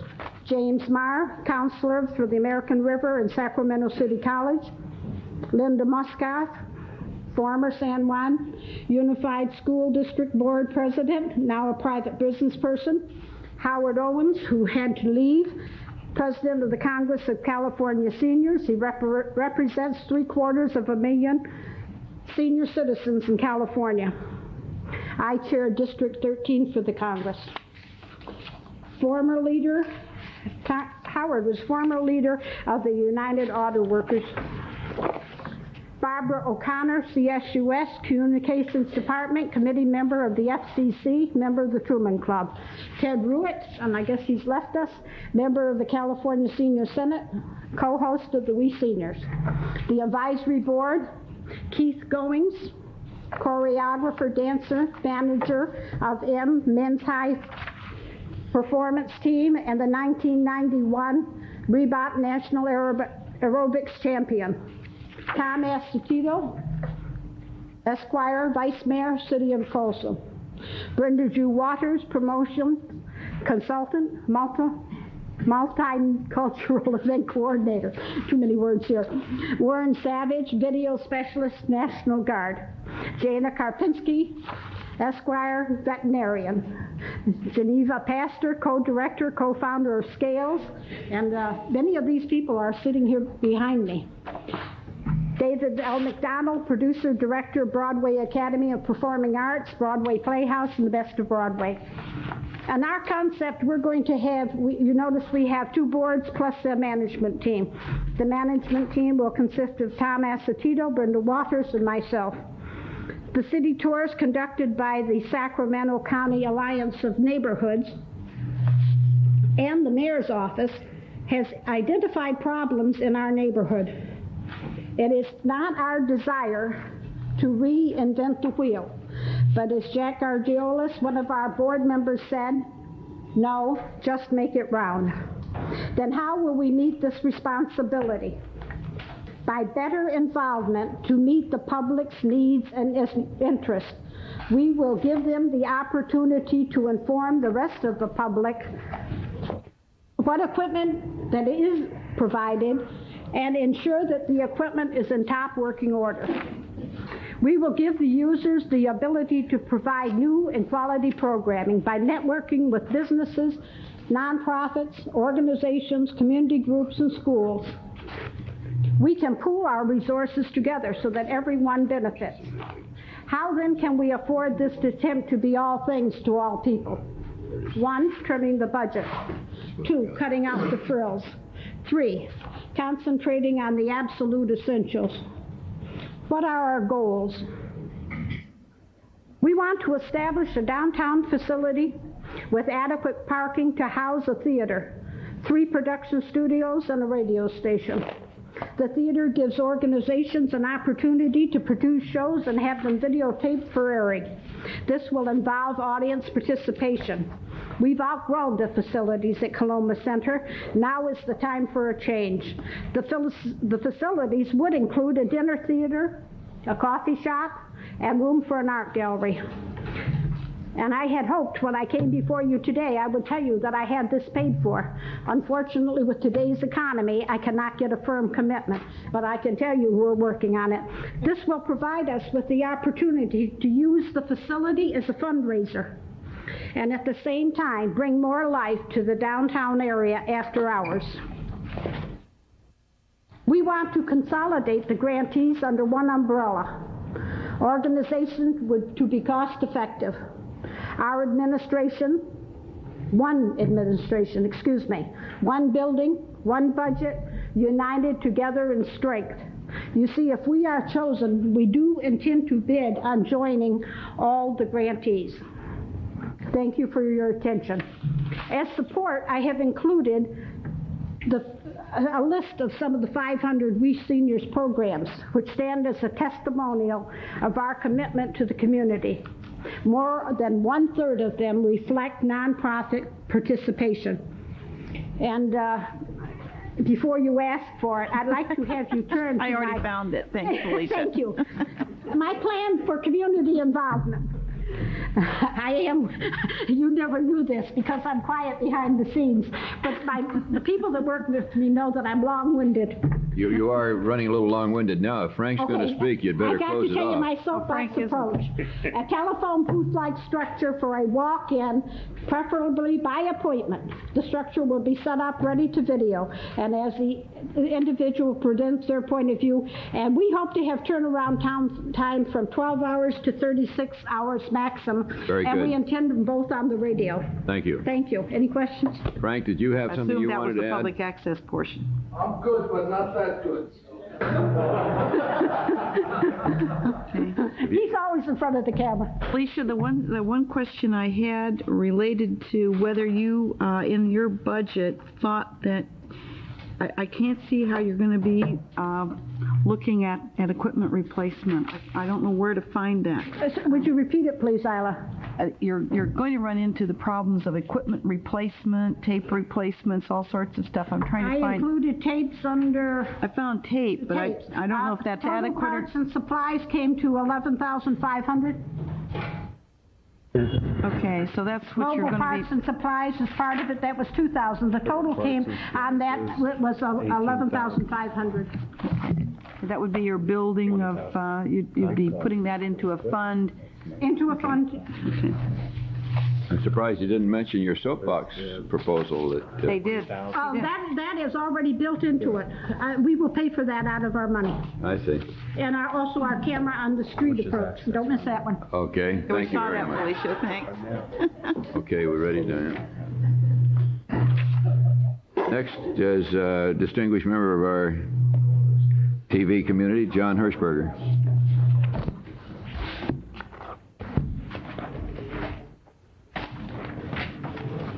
Good afternoon, Chairman, Commissioners. We're going to propose to produce some programs, one of which is called Chronic Pain, and I wanted to tell you in advance it has nothing to do with budgeting or cable commission meetings. Nothing to do with the Board of Supervisors? Right.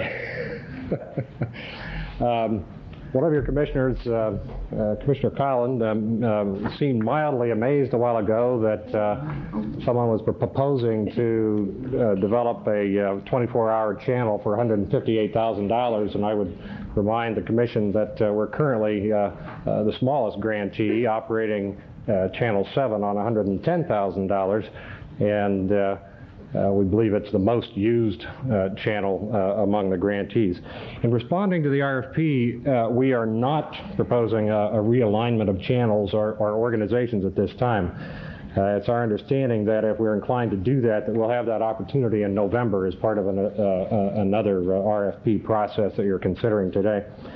What we are proposing is to use a portion of the community programming funds available through this process to produce and promote and broadcast and cablecast original local programming for and about the people of the Sacramento community. All of the programs would be funded and broadcast by both the Commission and KVIE on Channel 6 and Channel 7. More specifically, for Isla's sake, on page 6 of the proposal is an annual budget summary, and you'll see a half a dozen individual projects there, and there are individual project budgets in the appendix of the proposal. But you will see on that page that what we're proposing here is really a partnership with a 2-to-1 match, with KVIE putting in almost twice as much as we are proposing. We're asking for total project cost $637,000. KVIE's in-kind part of that would be $403,000, and we're asking for a partnership match, if you will, of $234,000. And I might say that we are not depending in this budget on any new fundraising on Channel 7. I hear a number of groups talking about getting new funding from the community, and I can tell you that that's not easy to do, and it's getting harder all the time. Specifically, what we're proposing is to produce a weekly public affairs program. Many of you are aware of how much KVIE has wanted for a long time, and did for a period of time, produce a weekly public affairs program about the Sacramento community. We propose to do 26 of those, or roughly 6 months worth, with the funding that we would have available. I would point out that when we were doing that, we had an audience, roughly a typical audience of 50,000 viewers for each one of those programs the first time it aired, and we usually repeat those programs over the weekend. We were doing it on Friday nights at 8:30 and rebroadcasting them on Saturday. And of course, with Channel 7, that would expand the audience a great deal. Also, another series we used to do and would love to do again is Arts Alive. 10 programs are included in this proposal, including 5 performances, 3 what we call state-of-the-arts issues-oriented programs featuring local people, and 2 documentaries about local artists and arts groups in the community. In addition to that, Health Watch with Sue Pearson Atkinson, a monthly consumer health-oriented program, and as a separate but related part of that would be 2 Health Watch special editions, one on chronic pain and one on interaction of prescription drugs, something that's particularly important in our community as we all get older and take more medicines. In addition to that, an in-person speakers series, which will be broadcast once again on Channel 6 and 7, featuring people talking, perhaps they may be from out of the community, but they're addressing issues of relevance to our community. There would be 4 to 8 of those. And a series of public service announcements that we would produce in association with local nonprofit and charitable organizations to help promote their activities on Channel 7. We think that this is an opportunity for the Commission to leverage the limited funds that you have available. Once again, we're asking for really about 1/3 of the total cost of the total amount of local production. I will emphasize that every nickel that we're asking for goes into local community program production by and with and for the people of Sacramento. It's an opportunity, I think, not only to leverage the dollars, but to greatly expand the number of citizens who can take advantage of the public service programming that would be produced. We already have a strong board in place, as many of you know. Plus we have, and this is not in the proposal because we forgot, we also have a 25-member community advisory board made up, it's a representative group within the community, including some local elected officials. That system is already in place. Much of it has been in place for some 32 years. We have an outstanding track record of producing highly effective productions and providing a schedule of programs or a program service that is actually used by a large number of people in the community. And I think finally that I was struck by the similarity in the mission between KVIE and the Cable Commission. Your goals statement says that the overall goal of the Cable Commission is to further the development, implementation, and presentation of community programming and service activities for and by the community of Sacramento. KVIE's mission statement says the mission of KVIE is to educate, enrich, enlighten, and inspire diverse audiences and individuals through high-quality television programming and related services that enhance the quality of life for the people in the communities we serve. I think that our missions are so compatible that a partnership between Channel 6 and the Cable Commission to operate and produce programming for Channel 7 and Channel 6, there's a synergy there that I think is just great, and we look forward to being able to do that. Thank you. Mr. Chairman, let me ask Mr. Hirschberger a question, if I may. Yes, you may. Is it, John, are you not proposing to operate Channel 17 or 18? We are asking for no additional channel capacity at this time. Once again, according to the way we read the RFP, we would have an opportunity to do that again in November if we were so inclined. Other questions? What do you think would happen to channel 17 or 18 then? What are you suggesting? Because isn't that the purpose of this, was to talk about those two channels? Or maybe I've missed something here. The format of the proposal and the purpose of it, I believe, was open enough that what we're proposing is consistent with it. And once again, the larger question of reorganization and other channels and other organizations and consolidation and so on and so forth, I think, as we understand it, is the broader issue within that November RFP that you have on your agenda today. Doesn't mean it couldn't. I understand that we could have come in and made that proposal today, but certainly our board of directors is not ready to make a proposal of that sort today. But we are ready to produce a lot more local programming. So your proposal would say that regardless of who might be the operator of or responsible for channels 17 and 18, your commitment would be community programming, and this would be the sort of programming you'd want to do? That's correct, and we would propose to show it on Channel 7, and obviously have no objection to it being shown on 17 and 18 to get additional mileage out of it as well. Mr. Castellanos, you have a question? John, I interpret your presentation as a request for an increase in your current grant of $234,214. Is that correct? Yes, it is. Thank you. Any other questions? Thank you, John. Final presentation will be our eighth party, and that's Michael Hayward, and he'll be speaking for Access Sacramento. Hi, what you got, kid? Thank you, Mr. Chairman, members of the Commission. Since I will be resigning from the board at our next month's annual membership committee, and I will be followed by our vice chair, Donna Parsons-Lane. Thank you. It seems appropriate to us that the main presentations be made by those board members who will be continuing on with the responsibilities of Access Sacramento. And in this connection, I take great pleasure in introducing the third in command on our board, the present secretary, John Ickes. John Ickes is primarily a businessman who heads his own public relations firm. He's also had extensive experience in nonprofit boards, having held those positions with the American Red Cross, with the Salvation Army, with the Child Abuse Council, and with SARTA, the theatrical group.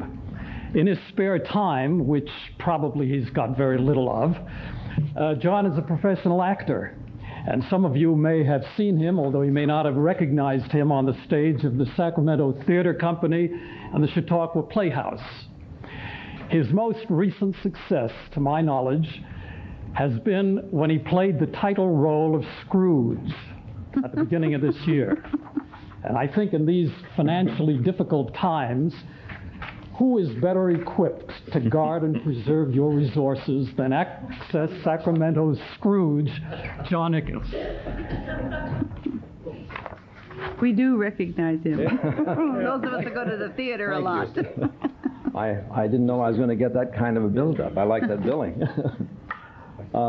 As Michael said, I'm the secretary of the Access Board, and I'm a principal in the public relations firm and advertising firm of Hopkins Ickes Communication. I serve on the Access Board because of my long-time interest in aiding all of the area's community service organizations to reach out and tell their important messages to the publics there inside the county. Sacramento Community Cable Foundation opened in October 1986. The board and staff has worked very hard to make sure the promise of television for everybody in the county will be a promise fulfilled. Access Sacramento extended an invitation on behalf of this commission, and thousands of your constituents have come to the Coloma Community Center to be trained as electronic communicating citizens. Many became access cable telecasters and broadcasters using their newfound skills. You've heard from a number of them here today so far. Countless hours they invested can never be adequately measured or appreciated. The thousands of signatures, telephone calls, visits, and letters of appreciation and support speak on behalf of their successes. The Access Board, the staff, and most of the producers are good listeners as well. Some of our viewers have not liked what they saw or heard. We have accepted the challenge to re-examine the Access mission and make necessary changes. The Board of Access Sacramento presents to you a proposal outlining how we plan to build upon the success and modify the rest. My colleagues will explain our plans to expand our collaborative partnerships, to introduce a new round of innovative services, to revamp our programming committee, and to introduce a multicultural advisory committee to ensure all voices are appropriately heard and welcomed. Thanks to the 1992 Cable Act and the Federal Communications Commission, the legal questions that proved so troublesome only a few months ago have now been clarified, and we have new guidelines to help the board represent the best interests of all of our county residents.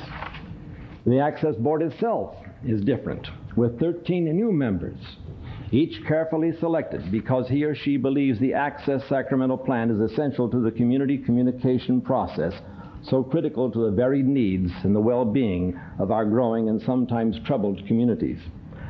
Our board offers this proposal in the hope that even though the RFP is a competitive process, the end result should be more effective communication with each other, not less. We listened to you, and we changed.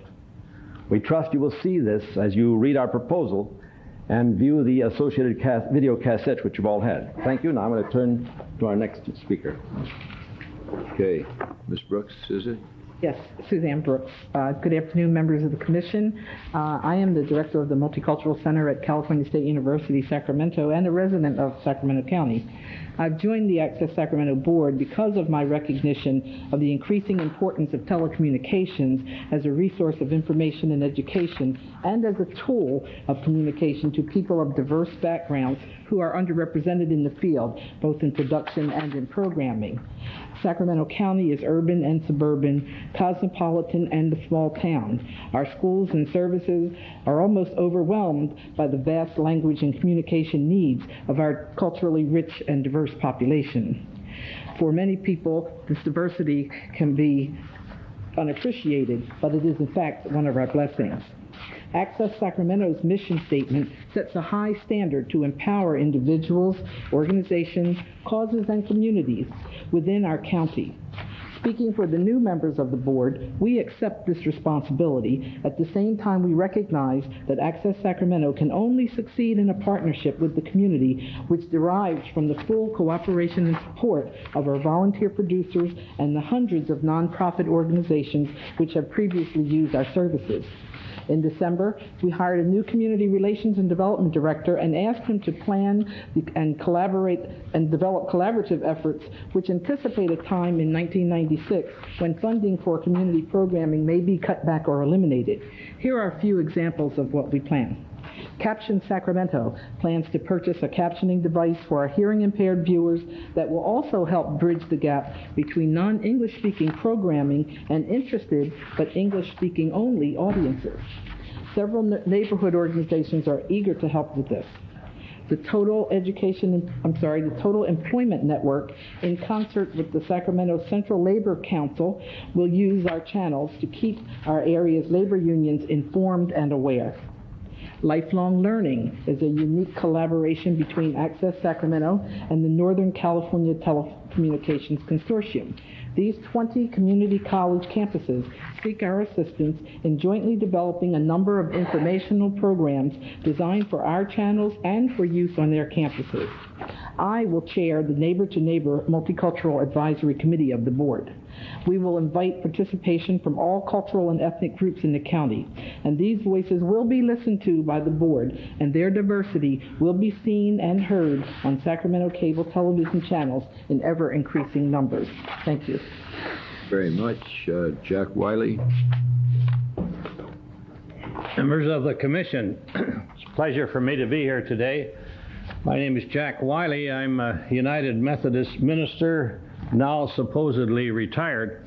Last fall, I was invited by former Mayor Ann Rudin to serve on the Foundation's programming task force related to the FCC regulations that were coming down.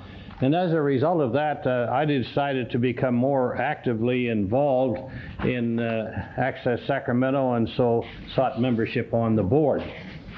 At Access Sacramento, the invitation is simple.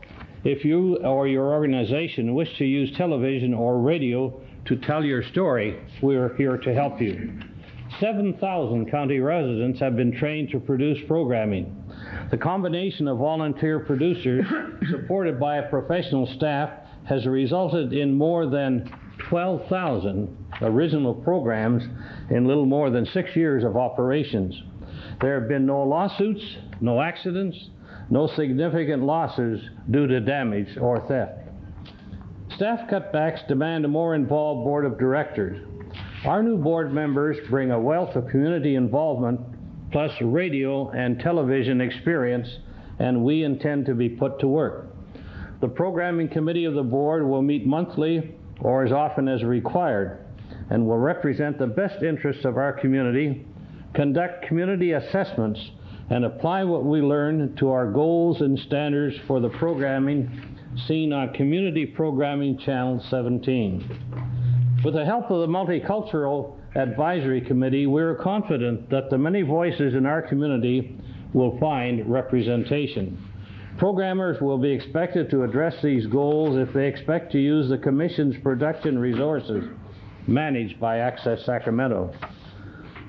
New Federal Communication Commission guidelines for public access have now been released, and pending what could be a lengthy appeal process, the Board of Access Sacramento has taken the following action. Cable operators may elect to ban public access programming that is obscene, indecent, or threatens to incite unlawful actions. Access Sacramento intends to assist Sacramento Cable Television in fully implementing these guidelines in whatever manner they wish to undertake. Access Sacramento will now be able to achieve the stated goal of the Programming Task Force to fully comply with the 1992 Cable Act and the regulations adopted by the FCC. The vast majority of programs cablecast at Access Sacramento have nothing to do with these difficult legal questions. They are the result of an excellent training program, and with the continued help of our training partner, Cosumnes River College, we will offer advanced courses fully transferable to any state university. For individuals and groups wanting access to the channels requiring no training, we have dedicated studio and staff resources to be reserved with only 72-hour notice. Jack, can you close down? We still have Ms. Marzette who wants to speak, so if you can kind of get to a close. The improvements we are outlining in our proposal will be seen on the channels and heard on the radio frequencies. Thank you. Thanks, Jack. Ms. Marzette. Honorable Chairman, Commissioners, and staff, thank you for the extended time period. What I would like to say in conclusion of our presentation today is that the board members that are involved with Access Sacramento bring something different to the table. It is my responsibility as a board member, as well as those others, to bring the resources of those other groups and organizations that we belong to, that we are affiliated with, to bring the community into Access Sacramento. I represent a diverse community serving on several different boards of directors. It is up to me to take those resources back to those groups that do not have the access directly and to encourage them to participate in the programs that are available within the community. So it's more than just enhancing the board, it's enhancing our communities by expanding the resources outside of the boardroom. So I'd like to thank you for your time. Thank you very kindly. Are there questions? Yes, Mr. Johnson, I have a question. Okay, Mr. I'd like to ask Jack a question. Jack, pertaining to your offer to Mr. Ruckert in implementing the new rules, has he responded to your request?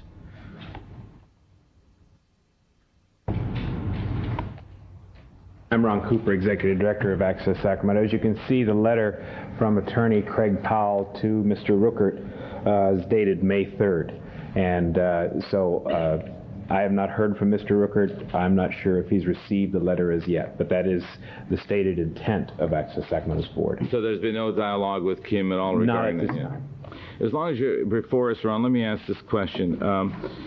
Specifically, what changes have you made in your organization that would correct the unacceptable programming incident that has led to this round of RFPs?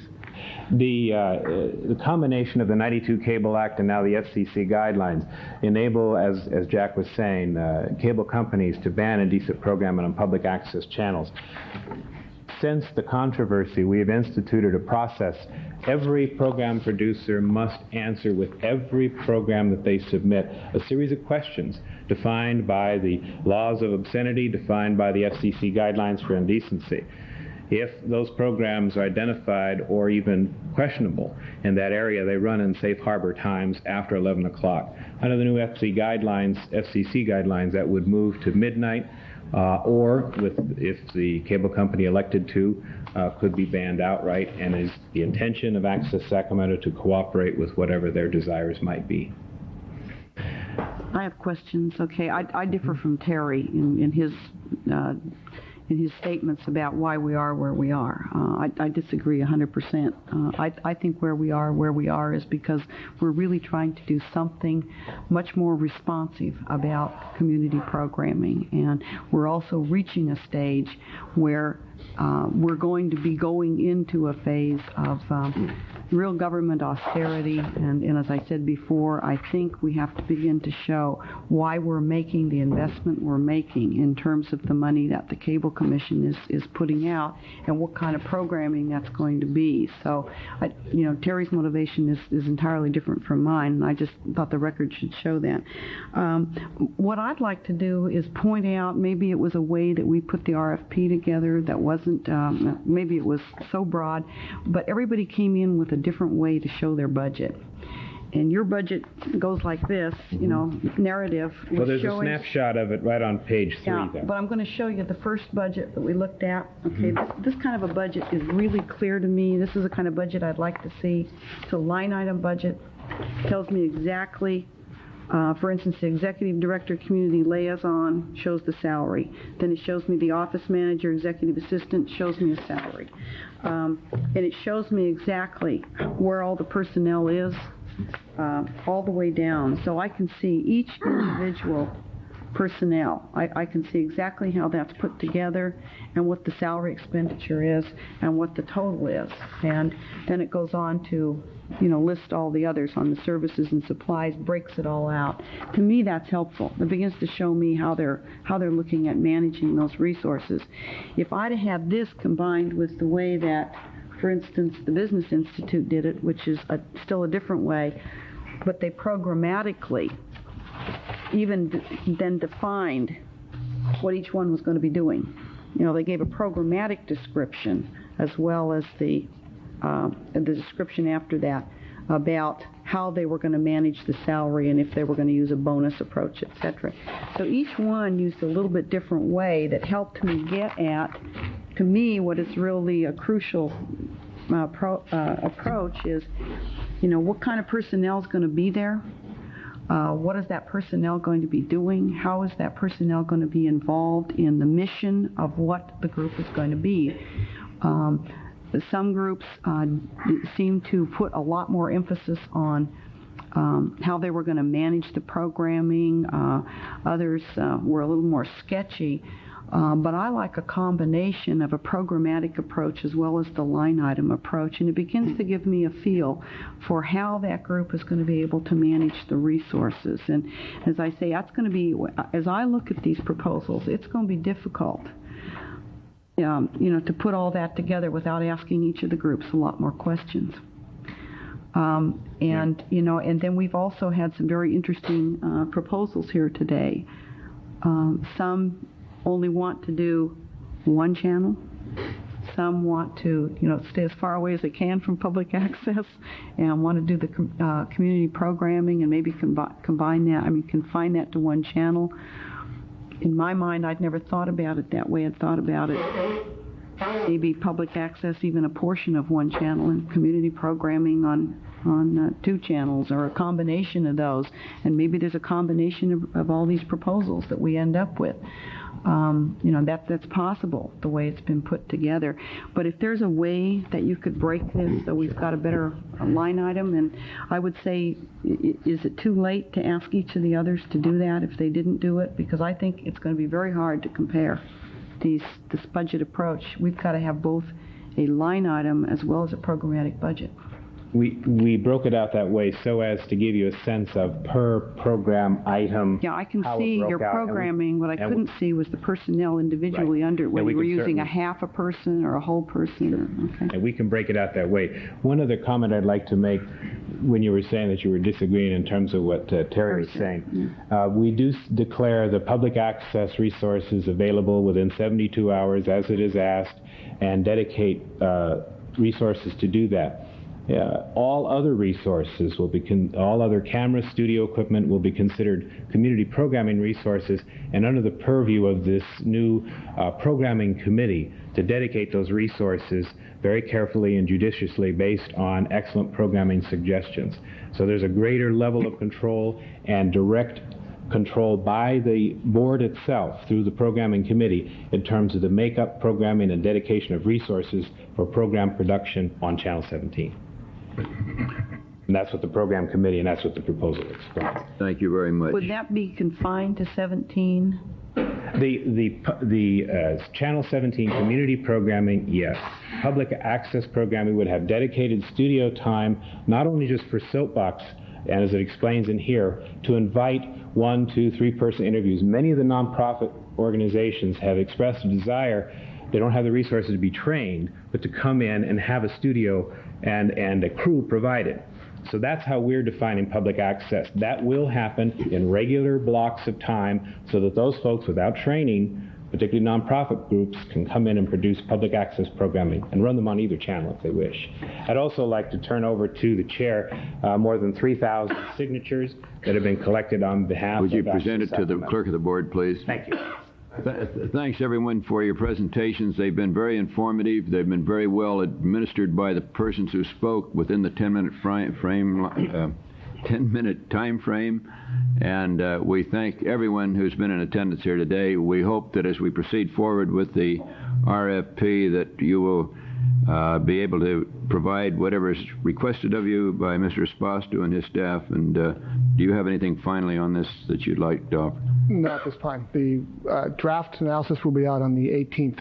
Okay. Mr. Chairman, let me ask you a question. When is the draft analysis will be the 18th, and when will... The 18th and 19th will ask for comments back from the proponents by the 24th, and you'll have a staff report on the 28th. Well, let me say to you that one of the notes that you have given us is regarding this item is you're asking for these packages back. Yeah. I frankly... We're not going to be able to go through them. That's fine. It's just that... I'm interested in reviewing these... That's fine. Keep the package. We're just trying to if for some reason you couldn't get to the package until next Friday because of your schedule, that will reduce my photocopy cost tonight for the review team. Oh, okay. That was so you all. want these for a limited amount of time? Right. I will have them back to you before the 18th, worst case. Yeah, you can take mine. It's your intention to release the preliminary staff report prior to this board. How do you intend to do that? Let's review. Look at the staff report in today, and I'll describe it for today's meeting under item 5. The proposal I have is to meet with the review team. Recall that the International Association of Business Communicators, a volunteer group of professionals, has assembled a team to assist me in the review. We will distribute copies to them. We will meet next week, begin the analysis and the write-up. The draft preliminary analysis will be released on the 18th for comment by the proponents. I'm concerned that in the analysis, if staff makes a comment that proponent 1 has a 12-member board and we've picked it up wrong and it's really a 14-member board, that the proponents have an opportunity, in this case a brief one, to respond back with factual corrections to the analysis. Those are due on the 24th. Between the 24th and the 28th, staff will complete the analysis and release the final staff report. The question, of course, is whether or not the board agrees with the staff analysis that is being commented on. That's right. And so my problem with your proposal, Rich, is simply one of, and I don't want to sound contentious, even though I probably am. I frankly want to keep these documents, want to make my own assessment as to who I think can best serve this community to do the job that we've talked about as it relates to 17 and 18 without the benefit of the staff analysis. That's not saying I'm certainly going to discount that, but I want you to know that I prefer to do my own staff work as it relates to this issue. That's fine. The process this body has had by its bylaws since the beginning was that your staff reports analyses were always available a week before your meeting, and that you've always asked your staff to make recommendations in its staff reports and analyses, but they are not binding in any way. So from the time of release on the 28th until the meeting the following Thursday, staff's thoughts and ideas are out, and between now and then you can make whatever you want. I apologize to you, but from my vantage point, you need to make another copy. Okay, that's fine. Mr. Castanis, did you have? I'm not quite on the same page as Supervisor Cox, but I'm pretty close.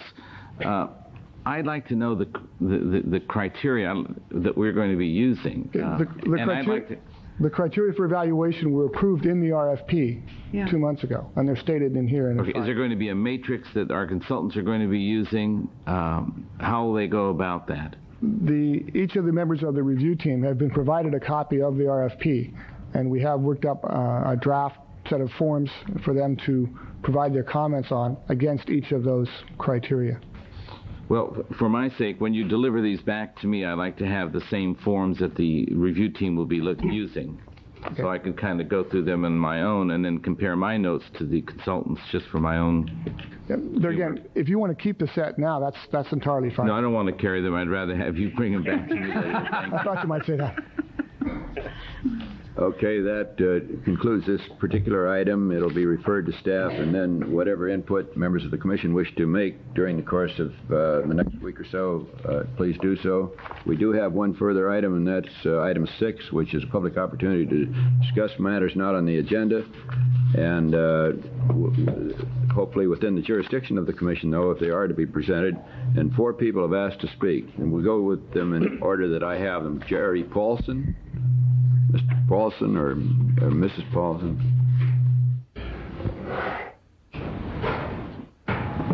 Thought it was probably a lady, but I wasn't certain. Good evening. I guess I should put Geraldine. It fools people. Geraldine would help. Go ahead. I'm not sure if this is appropriate, but I'm sure you'll stop me if it isn't. In listening to the presentations by the applicants, I've been doing kind of an analysis on the spot in my own mind, and I'd wanted to share a few comments regarding the applicants for the RFP in general. I'm going to limit this to 3 minutes unless there's some disagreement with me. Is that agreeable? I'm going to, each of the speakers, I'm going to limit it to 3 minutes because we're running very late here. Yeah. Thank you. Excuse me, I have a commitment. May I be excused? I apologize. Yes, these are items that we can't take action on anyway. We may hear from the public, Geraldine. but we can't take action. But go ahead. You may very well want to wait until you've seen the staff report before you make your comments. Well, feel at ease to make whatever statements you want to make, okay. And 1 or 2 of us will be here anyhow. It can become a committee if we know you. It's your committee right now. Go ahead. Looking at the applicants, I see 2 dimensions in which I would like the commission to consider. The first is the dimension of vision and the breadth of that vision. You've had proposals before you from ethnic groups, business groups, education, arts, seniors. And the question I think that is important here is who is the we that they are representing in the community, and is it a broad representation? The second is that of experience. Of the grantees, the only one that has a track record and a commitment both to the soapbox approach is Access Sacramento. The others, as far as the other 2 present grantees, they are asking for an increase in funding and or channels, but not necessarily a broadening of their scope. And while that's allowed under the RFP, I'm not sure that that will meet the Commission's goal in increasing or providing for broad community services. And the second is that experience in the area of administration for a broad-based community service. And I think the third thing I would like to say, just as a comment specifically on Access Sacramento, that you have seen a move on their part toward more broad-based community service, and that in the future when the other grantees, KVIE, SECC, and I heard today that the religious channel will not be asked to go to RFP, but any other grantees come before you, that the soapbox approach, if you want to call it that, the representation of the individual voice in community programming not be lost, and that that is a very, very important element of any community television, public access, community access, whatever you want to name it. And I strongly urge you to remember in whatever grantee, at whatever time, to retain that element. Thank you very kindly.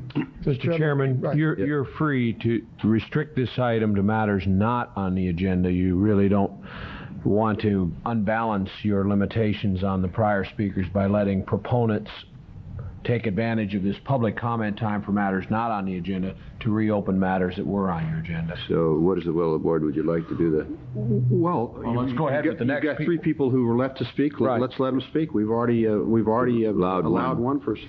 Okay, Mr. Noguchi, Andy Noguchi.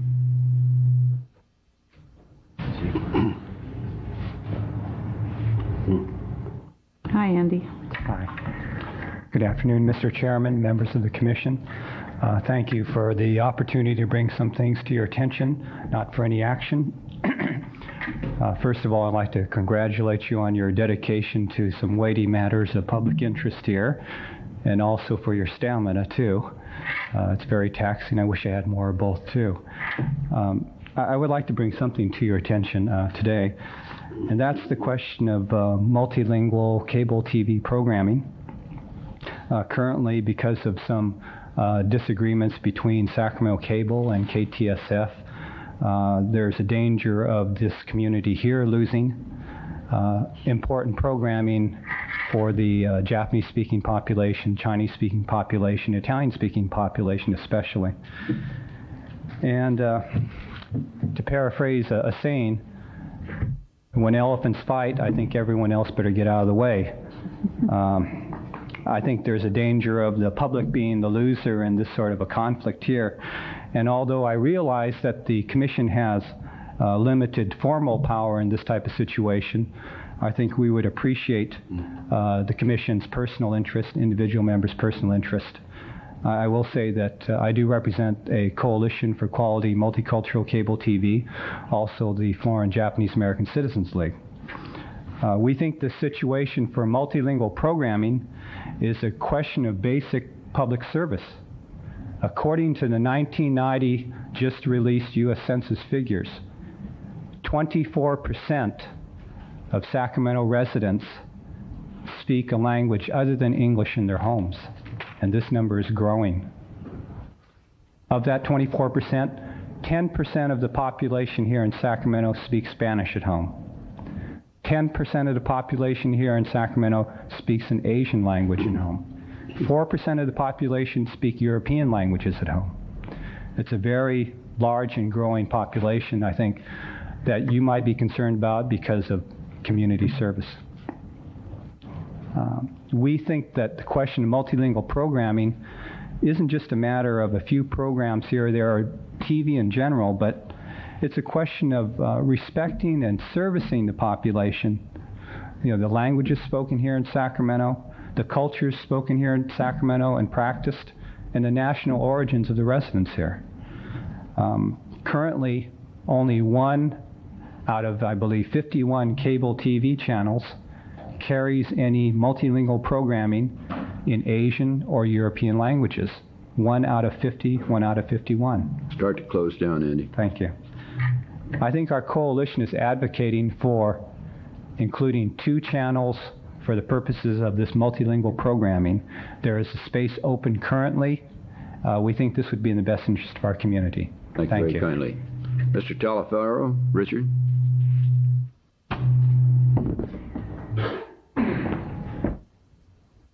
Yeah, I'm currently a producer at Access Sacramento, and while I'm not trying to address something that was formerly on the issue, there's one thing that I found that was missing from all of the other proposals. And at the last Cable Commission meeting, you had mentioned that you wanted to find the best way to spend these resources. After the closing of 2 bases and the proposed closing of another base, and personally witnessing my standard of living declining after being born in 1963 and going through the Sacramento Job Corps program and recently graduating from an apprenticeship program, I think the issue is jobs. And the best way to spend these resources is bringing employees together with employers, and by smoothing over a lot of the fighting between labor and management. This proposal that I was going to make was going to be independent. Then we decided that on behalf of the Labor Council that the best way to do this would be to go along with the current station management, because they had embraced the ideas that I'd come up with for profiles of labor. Just real quickly here, I'd like to read the resolution that I wrote up and that was passed by the Sacramento Central Labor Council. Okay, why don't you read it? Whereas the Sacramento Metropolitan Cable Commission is seeking input from interested community organizations to administer and steward the funding for the cable access television channels, so forth.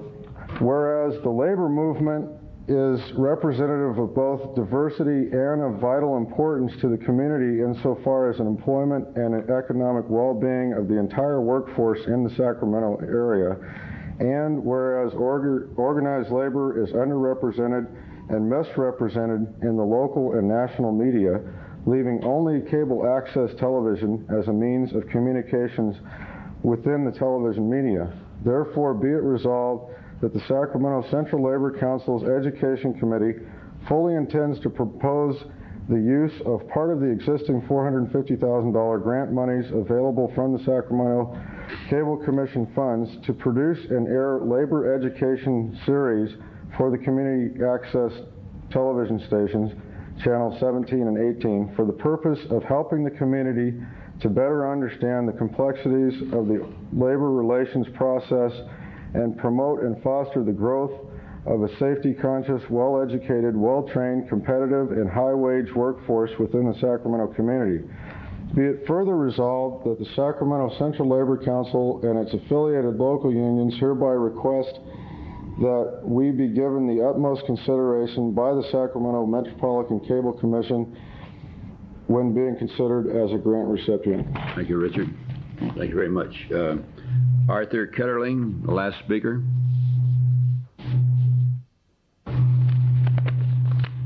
Richard. Diane. What was Richard's last name? Ketterling, Ketterling. Good afternoon. Good afternoon. Hi. Members of the board. Most of what was mentioned I was going to say, but what I would like to mention, though, whatever decisions that you board make, please have it be a balanced and wise decision, please. I know that there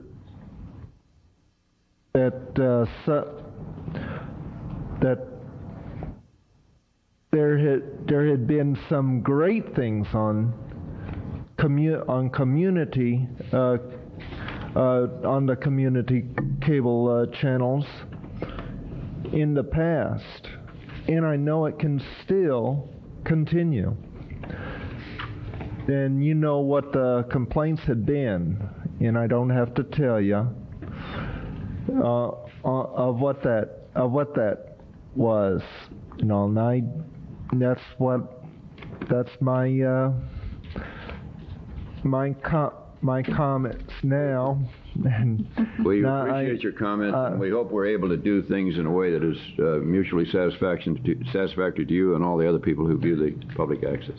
And from what I have heard of the different ones that on the proposals even. Thanks very much. I like what I hear. Thank you very kindly for being here. You're welcome. Okay, that closes our day's business.